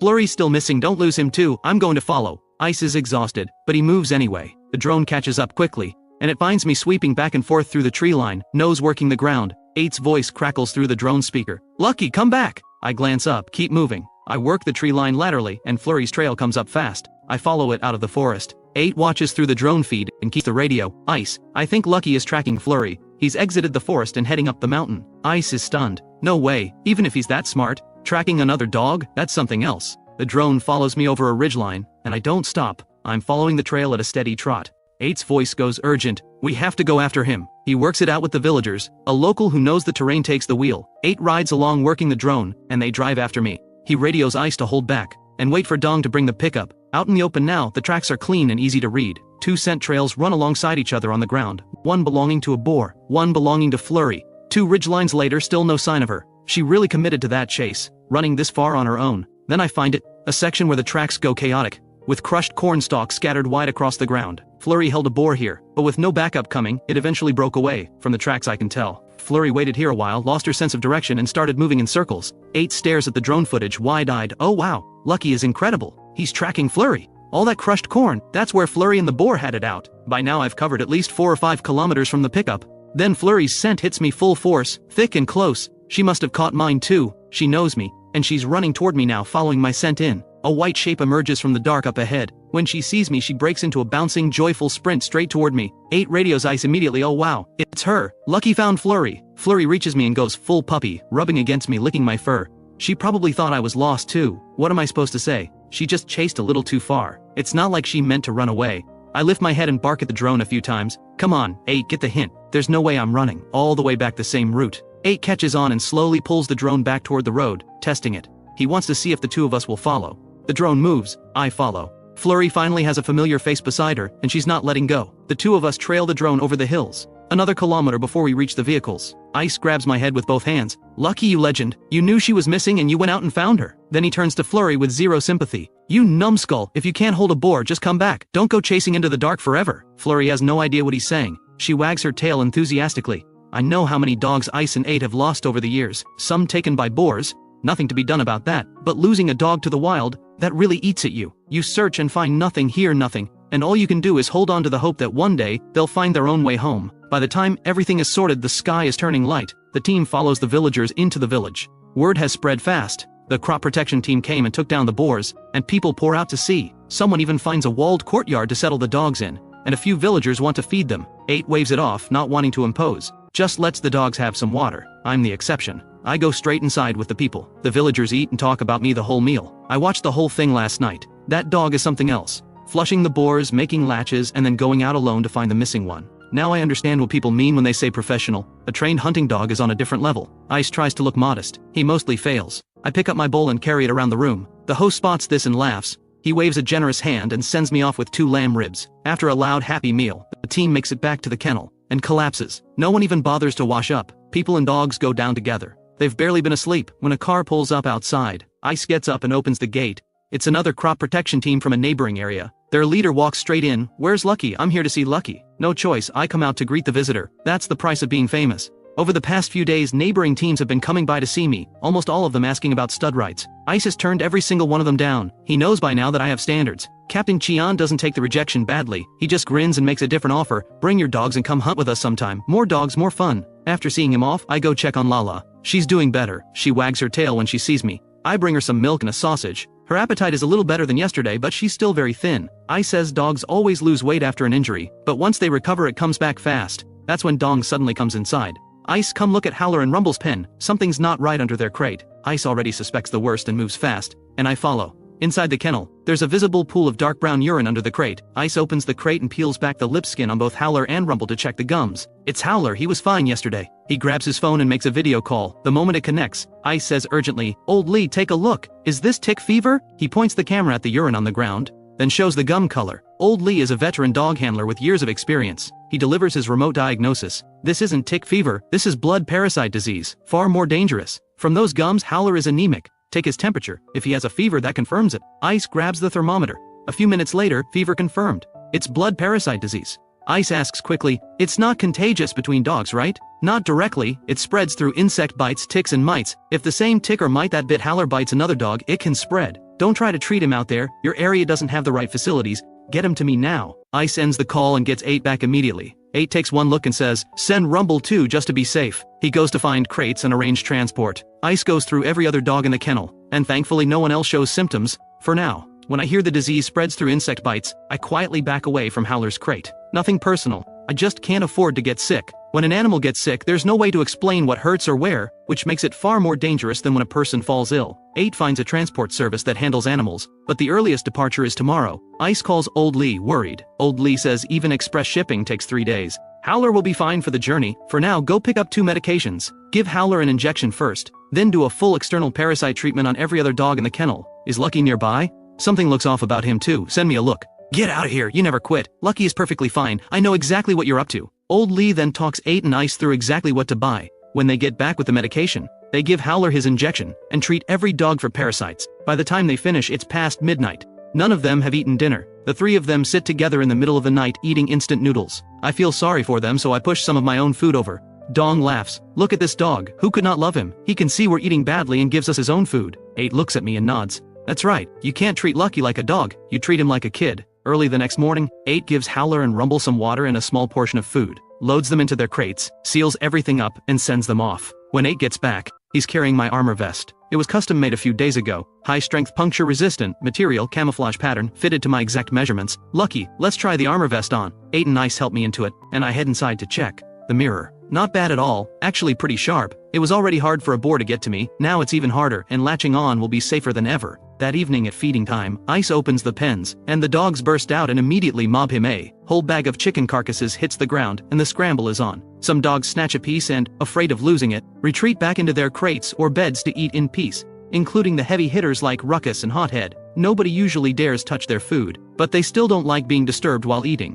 When the second bag goes out, some dogs are still eating where they stand, and a full brawl breaks out. Fuzz, Sly, and Goldie are all locked onto the same piece, none of them letting go, until it tears apart. Meanwhile, the hold dogs who grabbed pieces first have already finished and come back for more. Ruckus, for instance, finishes his piece, takes a casual lap around the yard, spots Sly still working on his, and walks over with a snarl. Sly has no spine for this. One huff from Ruckus and he drops the half-eaten piece, and slinks off looking miserable. I never pull rank like that, and this one thinks he can? I jump down from my spot immediately, stride over to Ruckus, and meet his snarl with my own. But Ruckus has a temper too. He drops the piece and squares up to me. Like, I'm going to let that slide. The top dog in this kennel is going to be me. I lunge and close my jaws around Ruckus's neck, but dog skin is loose and I only catch the surface layer. Ruckus refuses to yield. He growls and twists his head, snapping back at me, but with his neck in my grip he can't reach me no matter how many times he tries. I'm worried he might get my front legs, so I let go on my own terms. The moment he's free, Ruckus launches himself at me in a full-body lunge. I sweep my front legs and flip him. Ruckus lands flat on his back, all 4 paws in the air. I pin his throat in an instant.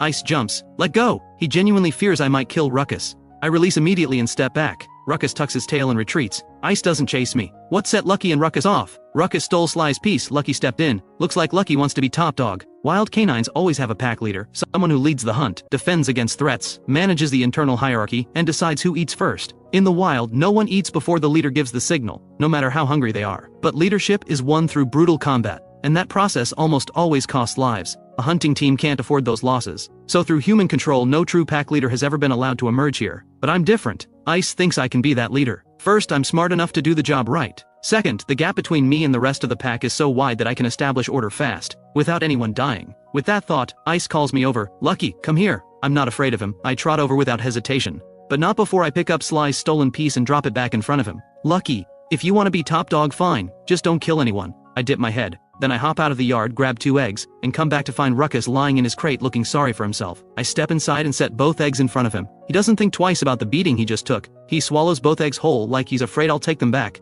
Any other dog with a grudge would need several more rounds before accepting this. 8 is in the middle of planning tonight's route when his phone rings. Yes sir, I'm home. Seriously, I don't know, I get nervous in front of cameras. Understood, we'll be ready. When it counts we won't let you down. Dong, Ice, get in here. That was the call. Reporters from the county are coming. They're doing a story on the hunting teams, not sure which team they'll pick, but everyone needs to be ready. Reporters? Interviewing us? That means we might be on television. I need to buy some decent clothes. I can't go on TV looking like this. Ice, calm down. It's not confirmed yet. Doesn't matter, we prepare, like they're definitely coming. The 3 of them talk it over for a long time. That same evening news comes in, the reporters are arriving tomorrow, and they want a live hunting action shot that night. They're actually coming. I never thought I'd be on television in my life. Don't panic, they edit these things. If you say something wrong, they'll cut it. The real question is whether we can deliver a good hunt when they're watching. We can, absolutely. Before I couldn't be sure. But with Lucky on the team, we'll take something down. Right, Lucky? I decide to mess with him and shake my head. What? Why are you shaking your head? Don't you dare let me down. I grin and let out a bark. Oh, so that's how it is. You're messing with me. Ice lunges over and grabs my scruff. and we roll around play fighting. 8 watches and laughs, the tension in the room drops noticeably. They fall asleep with nerves still buzzing. The next day they wait from morning on, and it's not until the afternoon that word comes. The reporters are on their way. A convoy of 4 vehicles rolls into the valley, and the 3 of them stand at the gate to welcome them. 8. This is Reporter Chen from the Agricultural Channel. Reporter Chen, this is 8, captain of the Chengsang Crop Protection Team. Captain 8, great to meet you. Welcome everyone. 8 forces out a stiff smile, so nervous he forgets to introduce Ice, and Reporter Chen has to ask himself, just call me Ice, and this is Dong, our driver. Good to meet you both. Ice, can you walk us through how the hunting operation works? We work off tips from villagers. Wherever boars are destroying crops, that's where we go. When we arrive, we use drone thermal imaging to locate the boars. Then we drive in close and release the hunting dogs. Once the dogs have a boar pinned, we move in and deliver the final blow. Captain 8, could you introduce us to the dogs? Ice, show the reporter around. Ice leads Reporter Chen into the yard. Reporter Chen has already spotted me, hard to miss with my size, and asks curiously, is that big dog outside not one of the hunting dogs? We'll get to that one last. Save the best for last. That alone tells the reporter this dog is something different. These dogs look impressive. What breeds are they? Dash is a pit bull and greyhound mix. Ironball is a Laika and Malinois mix. They're all mixed breeds? Don't purebreds work better? Not necessarily, we just prefer mixed breeds. Ice, I think it's time to meet that dog. This is Lucky, our #1 fighter. As you can see, he's also the biggest. But his size isn't even the point. Lucky's greatest weapon is his mind. This dog's intelligence is genuinely scary. In the field, he can work as a lead dog or a hold dog. When he spots prey, he can stalk in silently. Anything a pet dog can do, he can do. Anything a hunting dog can do, he does better. Really, Lucky, take a bow. I don't miss a beat. I sit up and bow, running through every command, without hesitation, and finishing with a handstand. Impressive, though plenty of pet dogs know those commands too. Tonight is the real test. Come on, let's head out. Let's go. The pickup pulls up to the gate, and the moment the dogs see it, they erupt. Ruckus lets out something between a howl and a bray. Including me, 19 dogs are loaded up, nearly the entire team.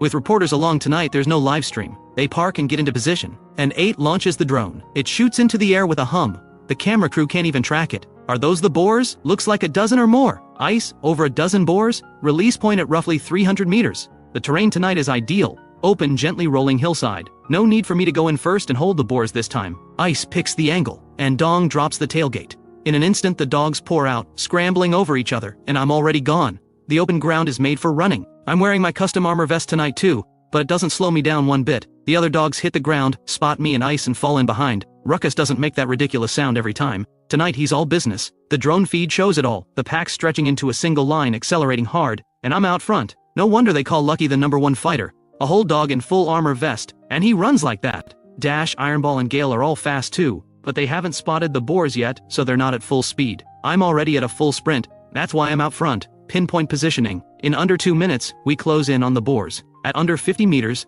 the boars suddenly sense the threat, and bunch together. This sounder doesn't panic and scatter, they form up into a defensive wall. Even as I arrive, they don't run. But facing a charging pack, not one of them is willing to break out and fight. With the armor vest on, my confidence is through the roof, and I have a plan, so I don't slow down at all. I drive straight at a boar on the outer edge, and bite down, but I release immediately, because I know the other boars will charge in to rescue their packmate, and I want them to come at me. Sure enough, a boar from the side explodes toward me, and I'm already slowing, turning and pulling away. That boar breaks formation and charges after me. It chases me less than 10 meters before the rest of the pack arrives. The boar sees the whole pack bearing down and spins to flee. I wheel around instantly, accelerate hard to catch it from behind and bite down on the hind leg. Latch! Lucky is incredible, he baited one out of the formation. I lock onto that hind leg and hold. The boar screams in pain and calls out to the sounder, but the pack is already there. Seeing my latch, they all pile on. In seconds, Gale is first to latch an ear. Pair, first of the hold dogs to arrive, clamps onto the other ear, and the rest surge in, latching wherever they can.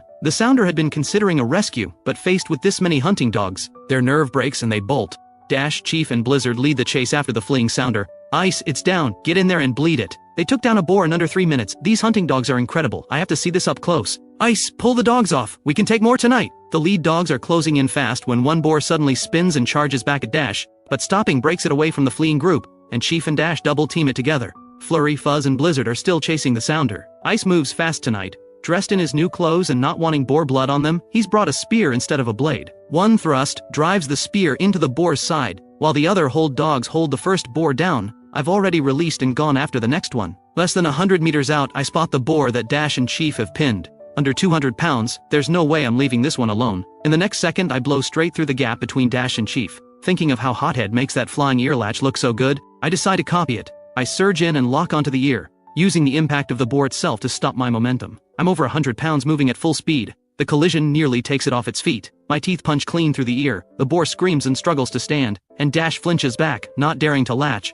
But Chief comes in from behind and locks onto the hind leg. Ice, another one down. Lucky made the latch again. This little boar isn't giving up. The moment I steady myself, it swings its head hard. The short tusks hit the armor vest. I feel the impact, nothing more. Then it starts spinning, trying to create distance and break my grip. I spin with it, and Chief keeps wrenching at the hind leg from behind. The other hold dogs arrive, and I release immediately, heading to the next fight. Blizzard is already calling up ahead. She's pinned another one. When the second boar goes down, reporter Chen and the camera crew have caught up, and they capture the full sequence on film. These hunting dogs are incredibly efficient, and Lucky is the key. The boars had formed up tight. That formation is usually hard to crack, but Lucky broke it open in one move. And both takedowns so far, Lucky made the latch both times. No wonder he's the #1 fighter. Lead dog and hold dog in one. Meanwhile, I've reached the third boar, a small one, around 100 pounds. Blizzard and Flurry have it fully under control, so I skip past and keep chasing the fleeing sounder. Further out, the sounder has split apart, small groups scattering in every direction. I take a deep breath, read the scent lines carefully, and cross-reference them with the tracks on the ground.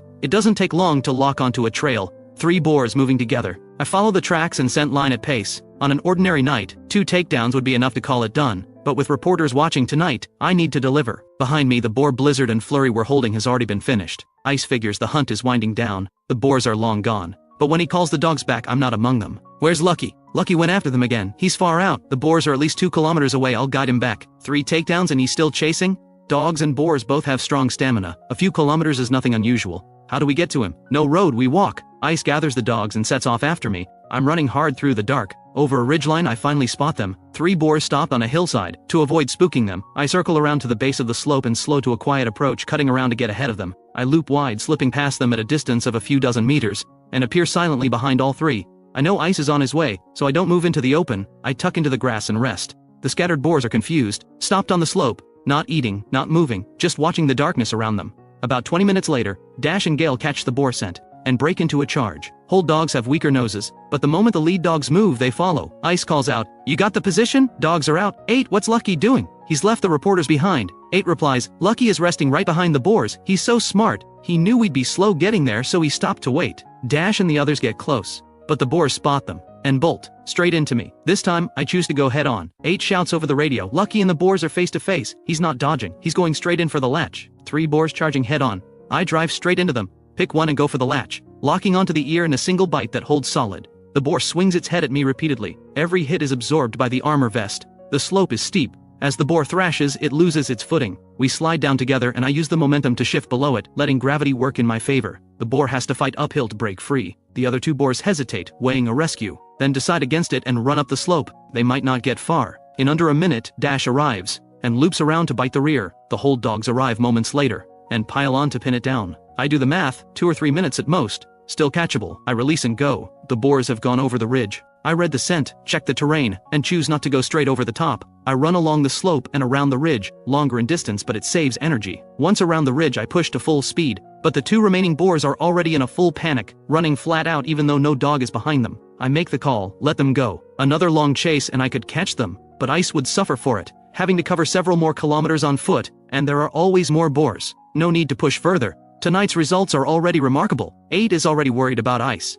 Lucky's pushed out again. Do we keep going? The drone rounds the ridge with me and watches me stop. 8's voice fills with admiration. Lucky is so smart. Perfect call. The boars are gone. No reason to keep spending the energy. When I stroll back, the pack is still crowded around the downed boar. Ice hasn't arrived yet. Fuzz is still an apprentice. Thrilled at the catch and with no room left on the boar, he just nips here and there, getting in on the excitement. Ice, bleed it and call it. The rest are gone. Copy. Ice picks his way over the uneven ground, spear in hand, finds an opening and finishes the boar. Lucky. Ice waves me over, breathing hard. Good dog. All of you made us proud tonight. He goes down the line of hold dogs, patting each one to signal release. Reporter Chen and the camera operator have pushed through the hard terrain to keep up, exhausted but here. Lucky is incredible. I owe you an apology. I underestimated you earlier.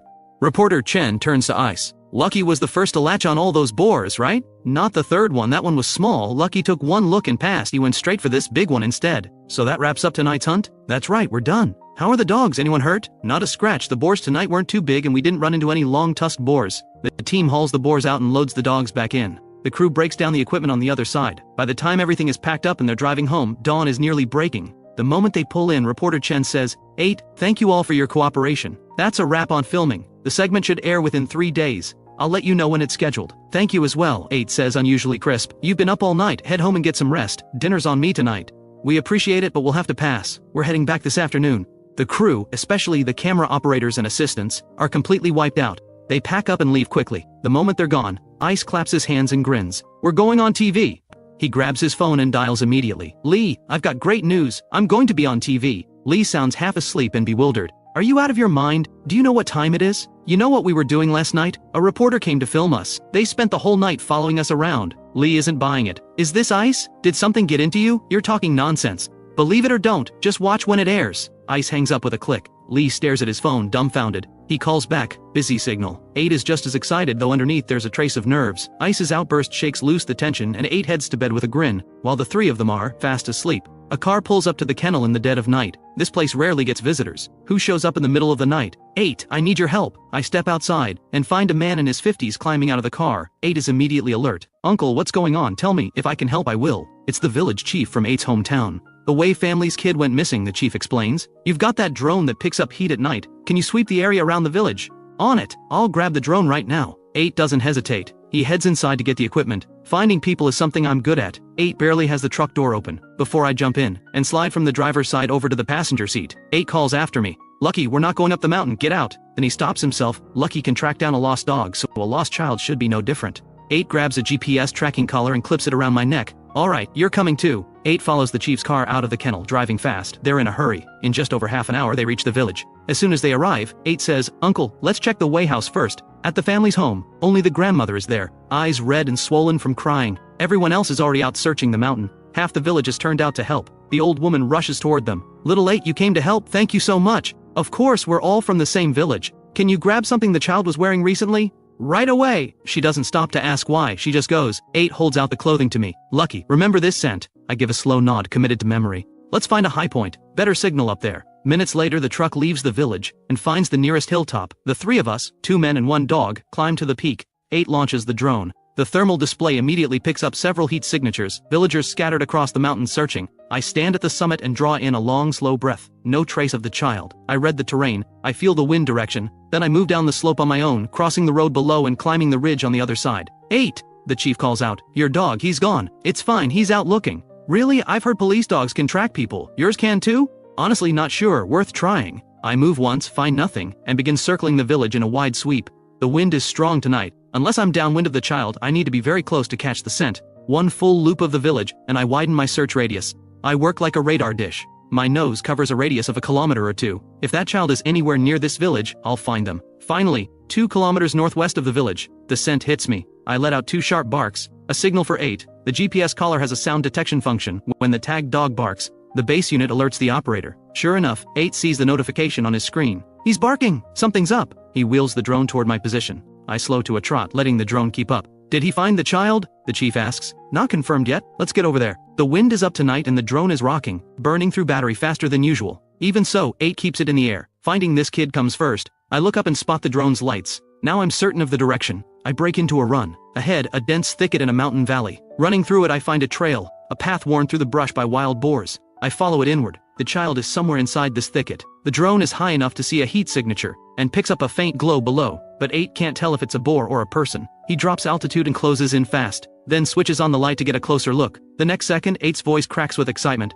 Found him! It's the child! We found him! Oh, thank goodness! The chief confirms it in the drone feed, a small figure lying face down in the brush. He gets on the phone immediately. Fortunately, there's a dirt path accessible to vehicles just below that thicket. Both men scramble down the hill and drive over, and word spreads fast. Villagers pour toward the location from all directions. When I reach the child, I find him lying still, breathing steadily. He's asleep. I look closer. Something is wrong. There's a steel wire coiled around his leg. Someone set a snare out here, and it caught a child around 10 years old. The spring wire snare locks tight the moment it closes, near impossible to open by hand. The boy doesn't have that strength. His lower leg is already bruised purple and raw where the wire cut through the skin. He cried himself to exhaustion and fell asleep right there. Lucky there are no wild boars in the area tonight. It could have been far worse. I sit beside him and wait. I don't wake him. I don't want to frighten him. 8 and the chief arrive first. They find me beside the child. The chief calls out. The boy jolts awake, sees the faces above him and bursts into tears. 8 snaps open the snare, then he pats my head. Lucky, you're incredible. You could work as a police dog. For a moment, 8 wonders, is chasing wild boars with us actually a waste of Lucky's talent? Within 10 minutes a whole crowd arrives in a flurry. A woman takes the child and holds him tight, sobbing, then switches to scolding him between tears. "This foolish child, why didn't you listen?" The chief knows it's just fear coming out as anger. "Save the lecture, his leg is badly bruised. Get him to a hospital first." The mother thanks 8 in a rush, and hurries off with her son. The villagers gather around me, talking over each other. "The dog found him. One dog did more than all 50 of us combined. A hunting dog that can track people, that's police dog level right there." I stand tall, head up, very proud. "Alright, everyone head home," the chief says. He thanks 8 on behalf of the village, and 8 drives us back. They sleep until almost noon. When the 3 of them finally drag themselves up, they start planning where to go tonight. Fan engagement has been running hot lately. They have to do a live stream tonight. No excuses. That evening, the truck is loaded and the dogs are on board. They head out. At the location, they open the live stream first. 8 runs through the drone setup and links the feed to the broadcast. Ice leans toward the camera. "Good evening, everyone. Welcome to the stream. Tonight we are out here on crop protection duty." The drone goes up. 8 goes quiet, scanning for boars. Viewers pile in with questions. Ice answers them here and there. Tonight's search is rough going. Multiple position changes. 3 full battery cycles burn through. Then finally, the first boar. "Dense brush, big one," 8 announces. I push my head over to look. Down in the valley thicket, the thermal image shows a massive boar. The heat signature burns exceptionally bright. Ice, get up. We've got one." Ice scrambles up from the back seat. Dong comes over from the other vehicle. "That's a big boar," 8 says. 300 pounds at minimum. Sending dogs into dense brush is dangerous. Ice is firm. "No release. The dogs can't dodge in there. Someone's getting hurt. Can Lucky drive the boar out?" "No, Lucky's a big dog, already clumsy in tight brush. He goes in there, he's even more vulnerable." Ice is especially worried about me getting hurt, but I'm completely confident. I turn and scratch at the truck door, let myself out. "You just watch." Ice jumps out after me. "Lucky, where do you think you're going?" I shake out my coat and take off toward the boar's position. Ice spins around, urgent. "8, Lucky went in. Do we release the other dogs or not?" 8 doesn't know what to, either. The terrain is terrible for the pack. Releasing them means injuries for sure, but leaving me with no backup is also bad. In the end, 8 chooses to trust me. Have faith in Lucky. He's smart, he's not going to force anything. Ice isn't convinced. He and Dong grab their spears and push into the brush. The thicket is dense, thorns and shrubs everywhere. I approach in a straight line at first, but this boar is full of confidence. He hears me coming and doesn't run. He just lifts his head and stares in my direction, waiting to see what I am. The brambles around him are especially thick. When I'm still 20 to 30 meters away, I stop at a clearing and open my mouth. I start barking at him. 8 relays the update to Ice. "Ice, Lucky's brilliant," stopped and started barking while still 20 meters away. Ice can see it on the live stream feed. He relaxes slightly, and I'm already thinking ahead. My escape routes are already mapped. At this range there's zero threat. The big boar doesn't even dignify me with a response. He just stands there. So I stand there too, and I bark, and I keep barking. 8 suddenly understands what I'm doing. Lucky is taunting the boar, like an ancient battle tactic, calling out the enemy from your lines to provoke them into charging first. I keep at it. 20 minutes,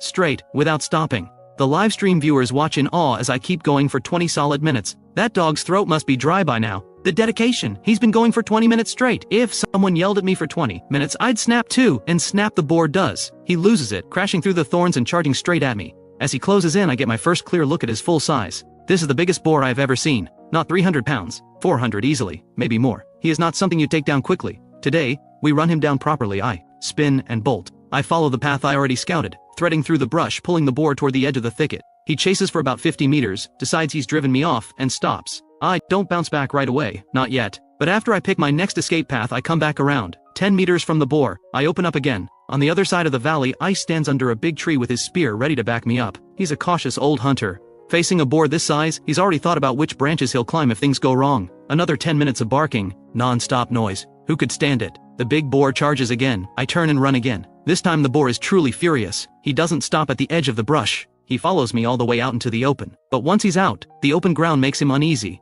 and he stops. I come right back at him. I deliberately lead him onto the flat dirt path the villagers use for their fields. Smooth terrain, no ledges for the boar to use as an excuse to turn back. 8 watches from the drone feed and grins. He let it out. Now it's Lucky's show. After 200 to 300 meters, the big boar is huffing, slowing down, and finally stops. Once you're out of the brush, whether you go back in, that's not your call anymore. So I start circling him. But every time I circle, the boar has to turn with me to protect his flank. After just 2 rotations, the boar explodes again. He charges. I lead him into the fields. Soft ground burns energy faster. 8 calls out from the truck. Ice, come back. We'll move positions. Drive around and find Lucky. Gradually, each charge gets shorter. The boar's massive size gives him raw power, but the same bulk kills his endurance. He's panting with his mouth open now. Me? I've barely warmed up. The boar realizes he can't catch me. He turns and tries to leave. Not a chance. Abel. Second later, I close in from behind. He feels the threat and wheels back around to face me. I start wide circles again, threatening his rear. He tracks me through 2 rotations, then backs his hindquarters against a terrace wall. Standing still isn't working, but he still hasn't spent enough gas. So I make my move. I'm wearing an armor vest. I can take a tusk hit. I burst in hard from the side, already angled to break away. 8 sees it and shouts, "Lucky, don't latch on." But it's a feint, a bluff. I blow past the boar's face and keep going. The boar thinks he can connect and leaves the wall to chase me. He runs 10 meters, then gives up. After several rounds of this, the boar finally accepts the truth. He has no move against me. He turns and runs, trying to shake me loose, but running burns energy. I settle into an easy pace behind him. The moment he slows, I dart in and taunt again. 3 hours of this. The boar has covered almost 10 kilometers. In the livestream, viewers start calling out, "Release the dogs already!" Lucky is absolutely unreal. Ice checks with 8. Do we drop the dogs? Not yet. Let's see how far Lucky can take this. 4 full hours. The boar's spirit breaks completely. He drops to the ground, sides heaving. I'm breathing hard too, but my endurance is in a different class. At this point, I walk over and bite the boar's hindquarters. He doesn't even turn his head to fight back. He just lies there bellowing at the sky. 8 erupts. Lucky did it! The boar is down! Ice, release the dogs, now! Ice runs ahead with his spear. 8 and Dong throw open the truck doors. The moment the tailgate drops, Ruckus starts screaming. Hothead, the kennel's infamous P champion, hops out and immediately waters the grass, but he can't even finish before bolting toward the action. Still, Dash beats everyone, bounding over ledge after ledge to reach the boar first, then freezes. This pig is enormous. Tassel arrives second and has the same reaction, keeping 5 meters back, barking but not latching. The livestream viewers clock it immediately. This boar's too big. Everyone's scared to latch on. Look at the boar's state. He hasn't moved to defend himself. Lucky ran his insides out. A wave of "Lucky is unreal" floods the chat, and honestly, unreal is right. One dog solo neutralizing a 400-pound boar, running it to the ground without help. Ice and 8 are buzzing. Taking down something this big gives you bragging rights for months. Without me doing it injury-free would be impossible. You'd sacrifice 2 or 3 good dogs to pull it off. But with me here, we take it down clean. 8's voice goes full broadcast mode. Lucky came through. Lucky just made history. 0 injuries. 400-pound big tusker is down. Shout out to Lee for the carnival gift. Shout out to the big missile gift. Don't worry everyone, Lucky's not just getting a chicken leg. He eats a full nutrition meal every day. Better than me, honestly. By now several lead dogs and support runners have caught up, but none of them latch on either. The first 2 hold dogs to arrive, Tawny and another, also hold back. At this size, even a hold dog needs to think twice. Then Hothead steps forward. He circles the boar once, studying the angles, working out where to latch on. I position myself in front of the boar. He sees the full pack closing in and thrashes weakly, but can't get up. I read the moment and latch onto his snout. Snout is the safest position. The tusks can't reach me there, and at over 100 pounds, I can use my full body weight to pin his head and stop him from breaking free. The second I latch, Hothead follows, clamping onto one ear. Shaker clamps the other. Living up to his name, Shaker immediately begins wrenching the ear side to side. That's the signal. The rest of the pack piles on. A dozen dogs hang from the boar's body. He has only enough energy left to scream. Ice arrives moments later. No hesitation, he opens the vein. This pig is longer than a person, 8 says. 400 pounds, no question. Ice grabs his phone, already filming and sending clips everywhere. Look at my Lucky. 0 injuries, took down a 400-pound big tusker. Many crop protection teams have taken down 400-pound boars. 8 and Ice have done it before too. But with 0 injuries? Nobody has done that. Nobody could. The boar's bleeding stops. The long struggle is finally over. I release my grip, let my tongue hang out and breathe fast. Hours of chasing and baiting.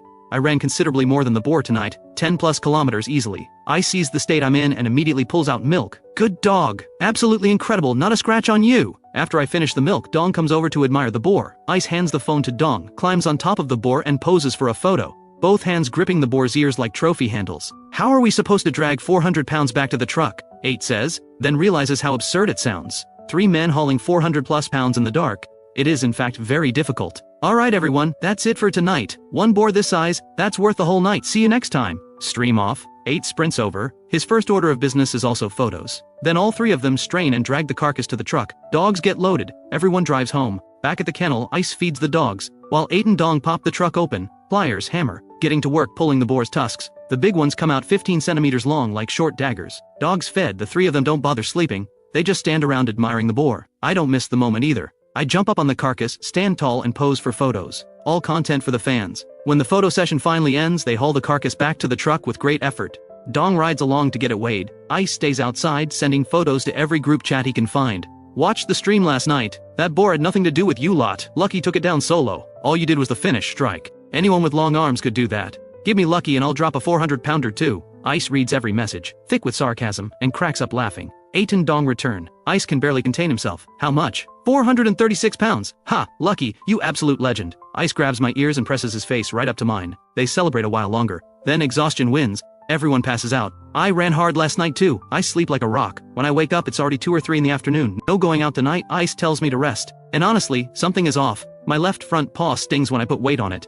I lift it and check. The pad isn't torn, but something is lodged in there. A thorn. I hop on 3 legs over to the fence to find Ice. He's in the enclosure with a hose washing down the ground. He doesn't notice me at first. I bark twice. Ice turns around and sees me hopping. What happened? Lucky's limping. Ice drops the hose and comes straight out. He picks up my paw and examines it carefully. Got a thorn in there? He gets tweezers, pulls it out, then disinfects the spot. Thorns are nothing new, even Ice gets them regularly. Every day in that dense brush his face is always cut up somewhere. One time he fell off a terrace and was laid up for 2 months. This won't do, Ice mutters. 10+ kilometers and you've already got a thorn in your paw, you need shoes. I trot over and push both front paws into one of Ice's boots. He reads it immediately. You want shoes? You think you can get used to them? I nod. You get used to it if you wear them long enough. You really are something. You get a thorn and you figure out you need shoes. Ice calls to 8. 8, do you know anyone who does custom stitching? Lucky needs shoes. As 8 checks the time, pats my head and says, let's go, right now. By the time the shoes are ready, it's nearly evening. 8 picks up dinner on the way back. Ice is buzzing. 8, I got a message. Our segment airs tomorrow. Already? That fast? After dinner, Ice is glued to his phone. Out of every crop protection team in the country, which one has ever made the actual news? He blasts the announcement across every group. The Hunting Circles chat, the Streaming Fans chat,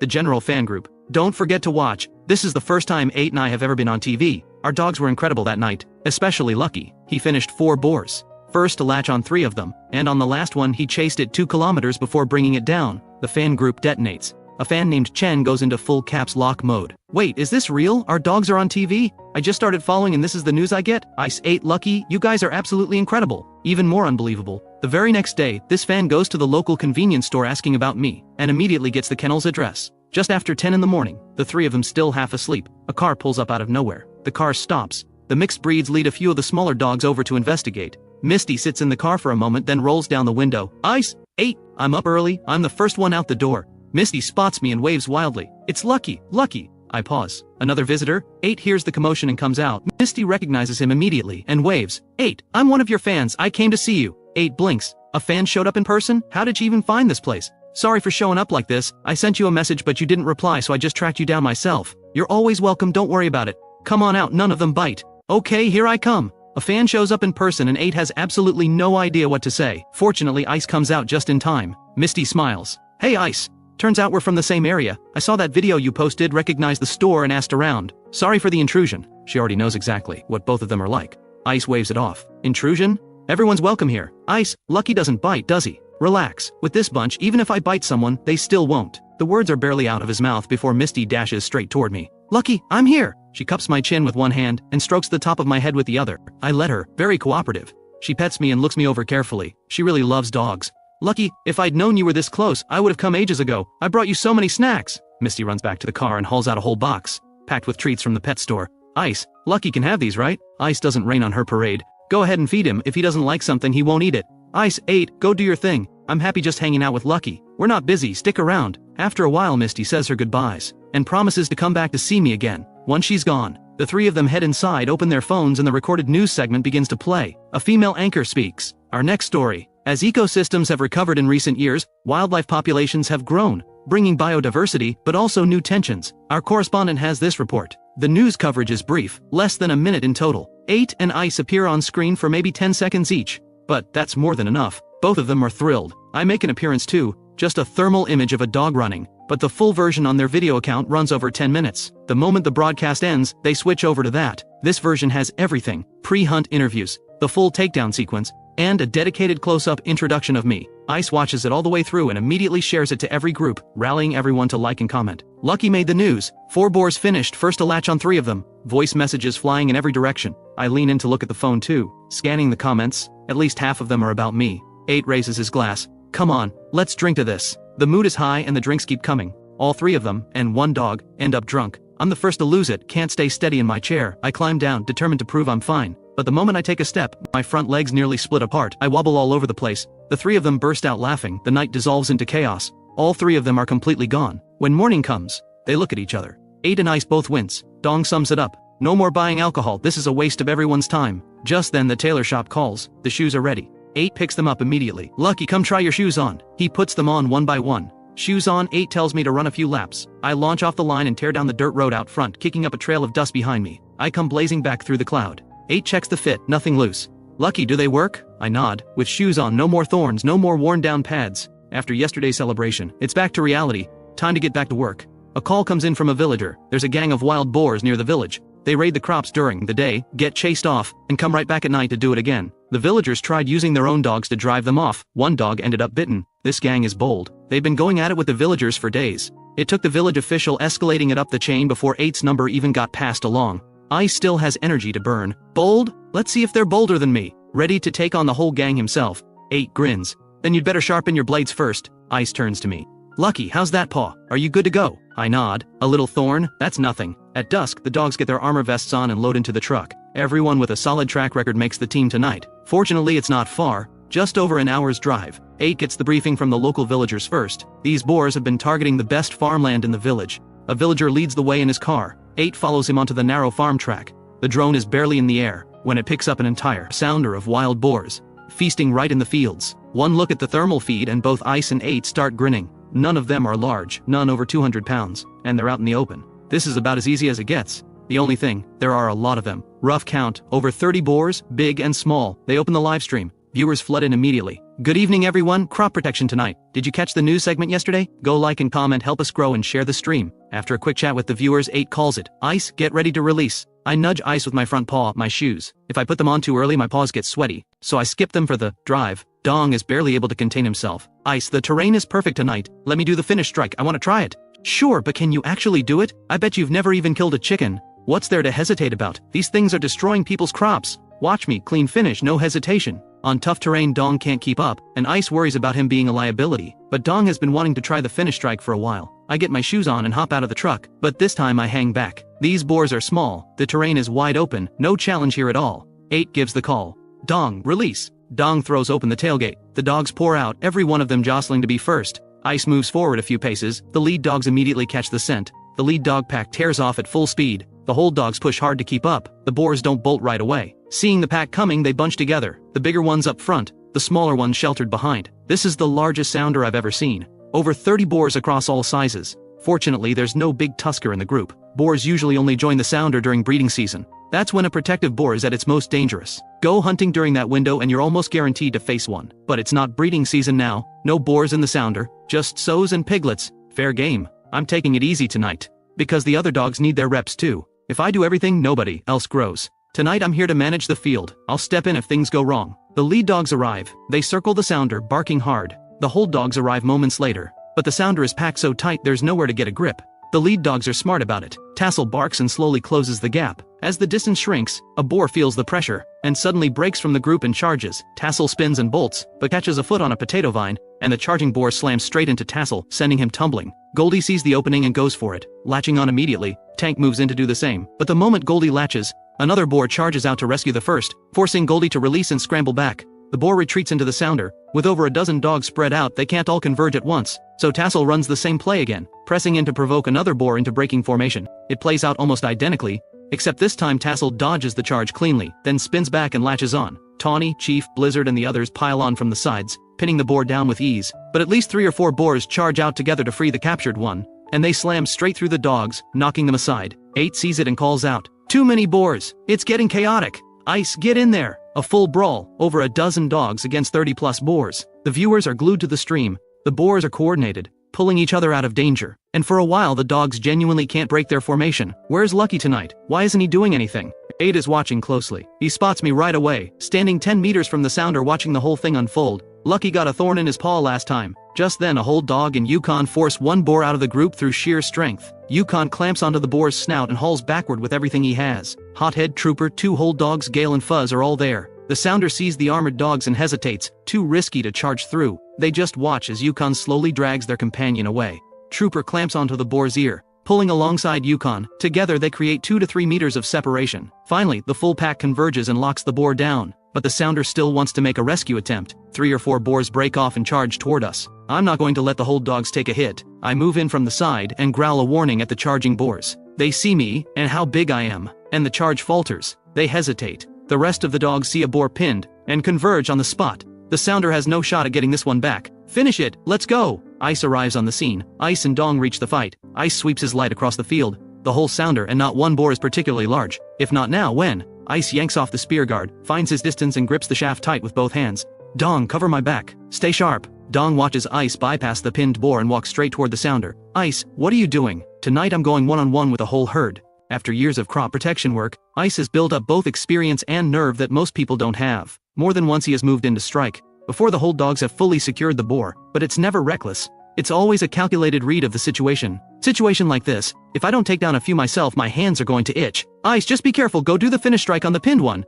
Ice scans the field, reads the setup, then grips his spear and moves toward me. 8 figures out Ice's plan immediately. What is Ice doing? Is he going solo against the sounder? The boar is locked onto me, completely unaware that Ice is now less than 2 meters away. Ice drives the spear in hard toward the boar's chest and belly. The sharp tip finds the gap between the ribs and punches through. The boar screams and bolts. Ice doesn't even watch it go. He pulls back and drives into a second boar. Another clean strike through the chest. This one doesn't run. It drops on the spot, legs kicking in the dirt. A lethal hit. 8 roars. Ice is unbelievable, he's going solo. Even I stare wide-eyed. He struck before the hold dogs even had it pinned? This 2-legged creature is terrifying. Sows are naturally less aggressive and quicker to break, watching 2 of their own go down in seconds. The rest of the sounder panics. Some scatter immediately. Others hesitate. Frozen. One boar cuts past Ice while fleeing, and Ice drives the spear into its belly without missing a step. The boar screams and stumbles 10 meters before going down. Ice is on a streak. Adrenaline surging, hands shaking. The thrill is almost too much to contain. This is easily the most intense fight of his entire crop protection career. And then, another boar cuts through.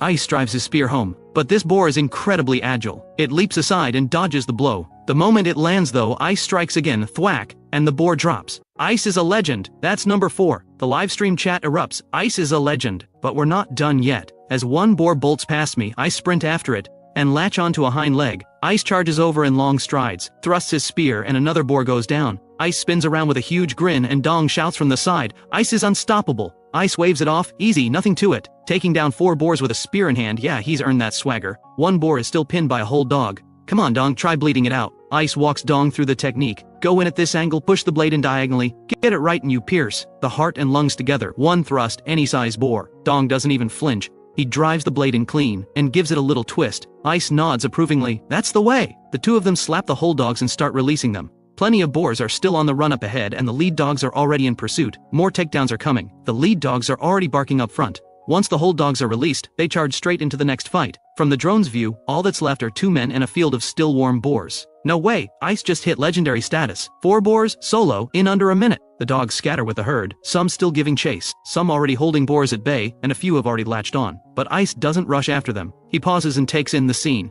You have to hand it to him. Ice's aim is deadly precise. None of the boars he speared made it more than 10 meters. The kills are all tightly clustered. 8's voice crackles over the radio. Ice, Ice, there's one pinned up ahead. Go bleed it out. Copy that. Ice charges forward, pure intensity. I'm not sitting still either. I've already dragged down another boar on my own. The fight spreads out into a full-on brawl. I hold one boar, Chief and Fuzz pin another. The hold dogs and Iron Ball work together to latch a third, and Blizzard is already sprinting far out front. Through the night it's non-stop chaos. Takedown after takedown. 13 boars. Big or small, the count is what it is. 13 boars of all sizes. A new record for the 2 of them on crop protection duty. The most takedowns in a single night. Ice soloed 4, I dragged down 3. The villagers help drag all 13 boars together, and line them up side by side along the dirt road. Dozens of people come out to see the spectacle, phones clicking away. Too many to haul back on their own. Thankfully a kind-hearted villager brings out a tractor. One day on TV, the next day the greatest moment of his life. Ice can't contain himself, showing off to everyone he meets. He stretches out on his bed humming an off-key tune, while I play with the dogs in the pen. We know each other well enough now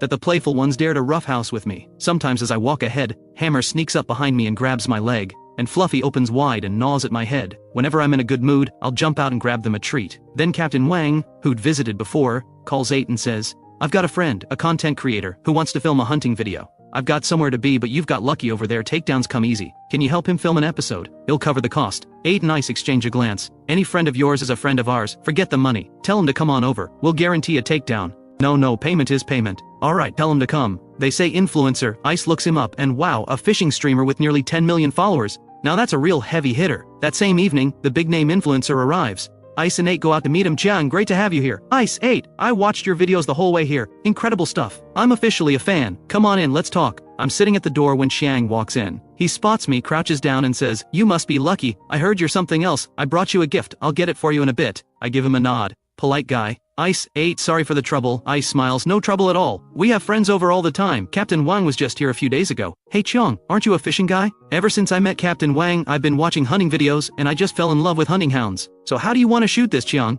That can wait, let's eat first, let's go. By the time they finish dinner and head back it's already late. Chiang and his crew find a hotel in town and plan to come back in the morning. Ice shakes his head admiringly. That's what a top influencer looks like. 2 camera operators, 2 assistants. 8 sighs. We should really hire a professional cameraman and editor. I'm never satisfied with what I put out. Where would we even find a cameraman? And who'd want to work these crazy hours, hiking ridges and pushing through dense forest? Fair point. First thing the next morning, Chiang shows up with his whole crew. Filming begins for real. Ice, 8, our producer put together a shooting plan. Take a look. Chiang hands over a notebook. We wouldn't know what to make of it, you call the shots. Just take a look. 8 takes it. See how the pros do it. The plan is straightforward. Chiang learns from Ice how to be a hunt assistant, loading dogs, leaving the kennel, heading up the mountain, taking down boars, then wrap it up with a summary. Ice, show me how to be a proper hunt assistant. Simple enough, just need 2 working hands. How's your stamina? I'm good, I'm outdoors all day. So Ice starts teaching Chiang how to bleed out a boar. The most important thing is picking your spot. Whether the bleed goes clean or not, just make sure you never hit a dog. There was a guy new to this. First time bleeding a boar, he got too excited, misjudged his angle, and stabbed a dog instead.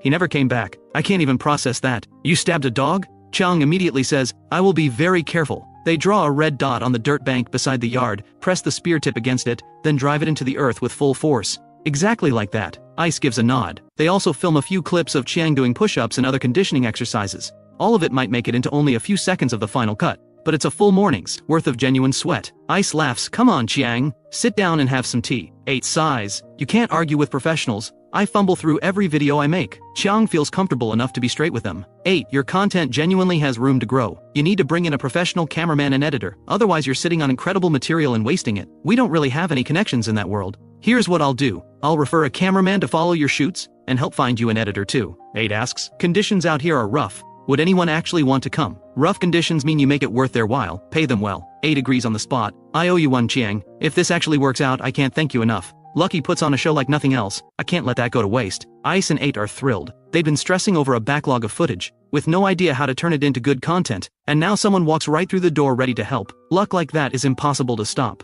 After a rest, Chiang finally has time to take a look at the dogs. He tries to feed them but Ice stops him. We never feed them before a hunt. They'll gorge themselves, and a full stomach on a mountain run will wreck them. I didn't know that. I'll wait until we're back. As evening approaches, they start gearing up the dogs. Chiang pitches in to help, but Chiang and his cameraman end up crammed into the back seat. I shoot them a look, mildly annoyed. Chiang pats my head. Be good now, no biting. Fine, I'll let it go. He's helping find a cameraman and editor. With real professionals on board, the channel is about to take off. Tonight, we have to deliver a takedown. After an hour-plus drive, they reach the spot. 8 gets out and launches the drone. Chiang steps out and watches the monitor. So here we are near a remote village, where locals say a few wild boars have been regularly raiding the fields, damaging crops and putting people at risk. Tonight, with 8 and Ice from the crop protection team, and our pack of dogs, we're here to take care of these troublemakers. Chiang jogs over to 8's side, and he and the cameraman flank 8 on both sides. Tonight doesn't go smoothly at first. After the drone takes off, and circles the whole village, there's not a single boar in sight. They shift locations, widen the search, still nothing. Starting just after 9 in the evening,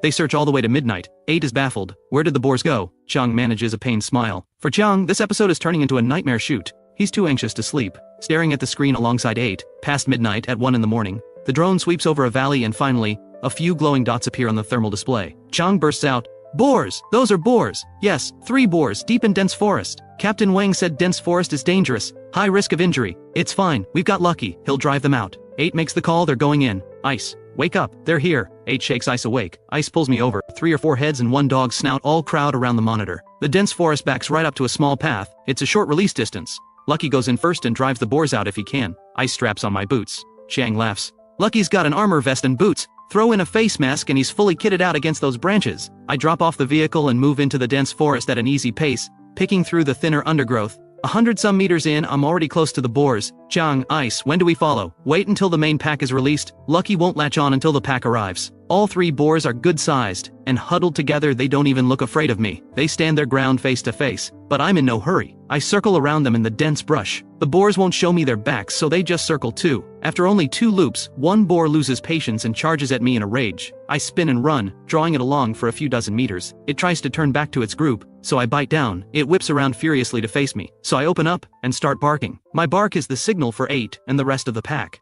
8 shouts, he's barking. Lucky has 1 engaged. Ice, release the dogs. The dogs in the truck hear my bark. The whole dogs take off without hesitation, zeroing in on the sound of my voice. 4 legs beat 2. The dogs blow right past the men. Dash arrives first and holds position with me, watching the boar. Once he starts barking, I go quiet. A moment later, Sparky and Buzz arrive too. The boar is surrounded and panics, breaking into a run, pointless. It doesn't make 20 meters before I stop it cold. The hold dogs arrive fast. Hothead threads between Buzz and Black Lightning at full sprint and latches on without hesitation. His grip is dead on. He locks his jaws around the boar's ear. I see Hothead has it controlled, so I go in and clamp onto the snout. With the two of us locked on, the boar can't even shake its head. The rest of the pack piles on, holding it fast. 8 shouts, "It's down! Ice, Jiang, go bleed it out!" Jiang pushes hard through the dense forest, breaks into the open ground between the trees and the fields, then sprints again. Jiang calls out breathlessly, "Ice, I've got the bleed!" They reach the scene. The dogs have the boar completely surrounded. It lets out a string of desperate cries and can't move an inch. Ice hands Chiang the short blade, and nudges one of the dogs aside to clear a spot. Ice coaches,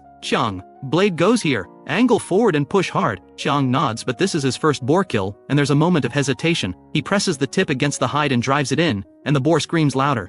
Ice shouts, "Grab the bristles, push it all the way in. When you pull out, step back, watch for the spray." Chiang follows through, drives it home, yanks the blade out fast. He stays clean, but the dogs beside him, Blizzard included, take the full spray. Chiang laughs, "So that's what bleeding out looks like?" Ice takes back the blade and wipes it on Blizzard's coat, then sheathes it. Then 8's voice comes over the radio. "Ice, release the dogs, now!" Tassel and Axe have charged into the forest on their own. I hear it and release immediately, racing toward the trees.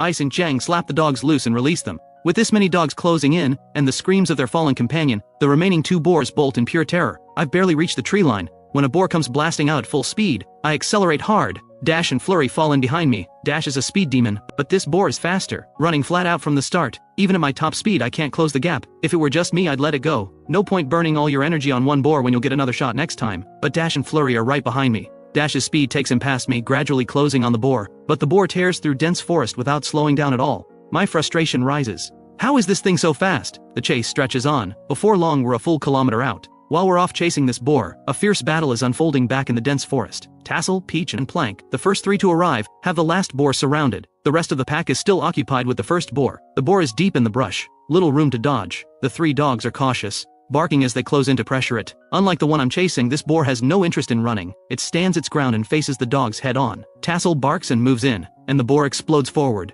Tassel twists to dodge, but a small tree catches his legs. The boar closes in, dips its head, and launches Tassel into the air. Tassel goes airborne. He hits the ground, and the boar gores him again. Blood starts pooling beneath him. He's hurt, and the drone is still hovering over Ice's group. No one sees this. Plank, a freshly brought on apprentice, freezes up and does nothing but bark wildly. Peach flanks the boar and moves in. The boar senses the threat, breaks off Tassel and charges at Peach. Peach is ready and sidesteps the charge, and in doing so saves Tassel. Tassel struggles to his feet and moves away, blood dripping with every step. He doesn't go far. He's still barking at the boar. Plank is useless. It's Peach alone holding the boar at bay. Thankfully, more lead dogs are arriving. Black Lightning and Blizzard come in together. 3 dogs surround the boar again. The boar is ferocious. It charges again and again. Blizzard doesn't dodge in time and takes a hit to the hindquarters, but isn't hurt. She tucks her tail and retreats to the side, checks herself. Nothing serious. Then goes straight back in. 8 swings the drone over. That boar is something else. Which dog is down? 8 knows every one of his dogs, even through the blurry thermal image. He can identify them just by their silhouettes. 8 shouts, "Ice, Chang, get over there, Tassel is down." Chang hears a dog is hurt and his face drops. He grabs the radio. "How bad is it?" "Can't tell, too dark in there, blood coming from the underside." Chiang turns and slaps the whole dogs hard. "Release, let go, now."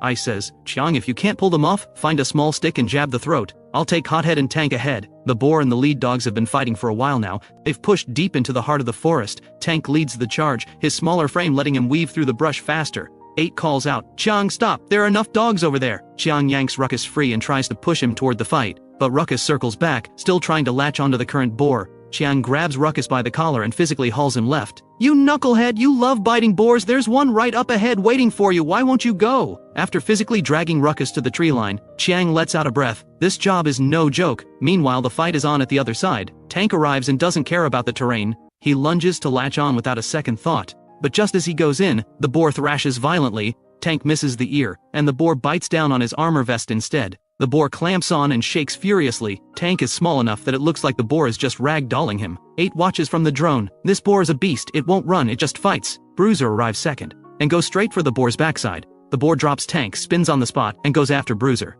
Tank hits the ground, shakes himself off, and charges straight back. Hothead arrives too, and latches onto the boar's ear from the side. The boar surges forward, dragging Hothead along, and plows between 2 narrow bushes. Hothead refuses to let go. He squeezes through with it, coming out with deep gashes across his face and muzzle. Tank catches up from behind and clamps on hard. Even with 2 whole dogs locked on, the boar keeps fighting, powerful enough to lift Hothead's front legs clean off the ground while dragging Tank behind it. Even 8 has to admit, that is one serious boar. Of tonight's 3 boars, the first was unremarkable. But the other 2 are something else entirely. One is a marathon runner, already 2 kilometers out by now. The other is a pure fighter, it's already wounded Tassel, and is still trying to bolt with 2 whole dogs hanging off it. Black lightning goes in from the other side and latches on. Then the boar swings its head and sends him flying. The boar wrenches free with a violent shake, but Tank holds on, and Hothead manages to latch on again. Black lightning couldn't get a hold, dodged out. Bruiser moves in and locks onto the ear. Now the lead dogs pile on from every angle, biting down across the boar's body until it screams. Ice, Chang, get there and bleed it out! This boar is insane. Hothead had to latch on multiple times before it stuck. The fight kept moving and it's pitch dark out there. 8 calls, Ice, check on Tassel first. He hasn't moved in a while. The boar is secured. Let Chiang handle the bleed. Copy. Hearing he gets to do the bleed,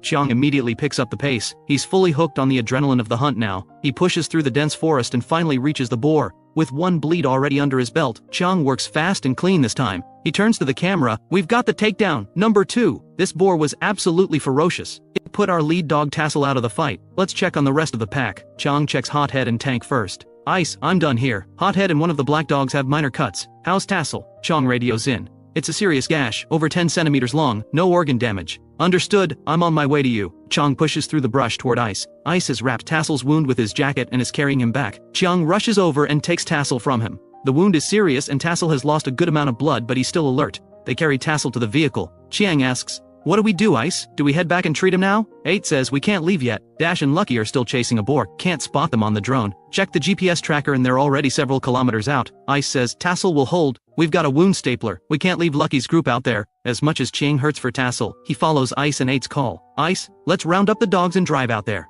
8 and Dong head into the forest too. All 3 of them work to round up the pack. The whole dogs are still tearing into the second boar. Half an hour later, the pack is accounted for, except Dash, Flurry and me. At this point, I'm still deep in a long-distance standoff with that boar. This boar is fast and built for open ground. Dash won't give up the chase, so I can't either. And after running this long, giving up isn't something I'm willing to do. Suddenly the boar cuts hard into dense brush and loses Dash. Dash keeps charging in a straight line. It's too dark to see far, everything runs on scent. The boar weaves through the trees and Dash loses the trail. But my nose is sharper. I stay locked onto the boar's escape path. I slow down and let out 2 barks. Dash and Flurry hear me and immediately sprint my way. Ridge after ridge, I've lost count. The longer this chase goes, the angrier I get. Dash loses the trail multiple times. Each time I find it again. Finally we break out into open flat ground. In the valley, Dash opens up at full speed and gradually closes the gap, pulling up right behind the boar. The boar spins and attacks.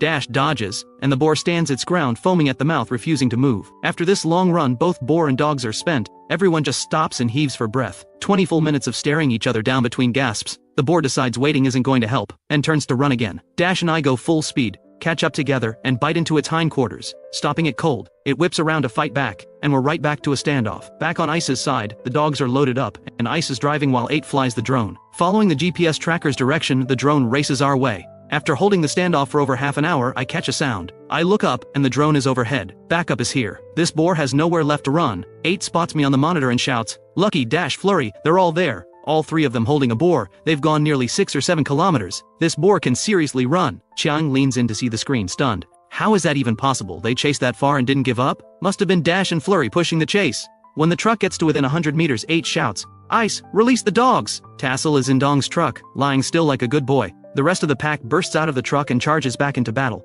The dogs hit the ground and instantly zero in on the right direction. They weave through the cornfield, and this time Peach is first to arrive. The moment she reaches the boar, she erupts into a full bark. The boar sees the flood of dogs and makes one last desperate run. But how is it going to outrun dogs that still have plenty left in the tank? Every 20 meters, a wall of lead dogs cuts it off and stops it cold. Ruckus, the Plum Brothers, Shaker, Hothead, Twin Kings, Noggin. A whole crew of lead dogs arrives at once. So many that 2 dogs can barely share one ear. The big boar is locked down in the middle of the field. Ice and Chiang come running. Chiang surges forward, grabs the boar's bristles with one hand, and drives the blade in with the other. The boar lets out 2 cries, and goes still. Chiang tosses the blade aside and walks over to me. Good dogs, every single one of you. He doesn't forget Dash and Flurry either. You 3 are exhausted. When we get back, I'm buying you all a proper meat meal. In one night, Chiang got a real taste of how demanding crop protection work is, and fell head over heels for these smart, fearless hunting hounds. Just as he's riding the high, Ice says with a grin, Hold on, Chiang, your crop protection experience isn't complete yet. Let 8 and Dong head back and treat Tassel.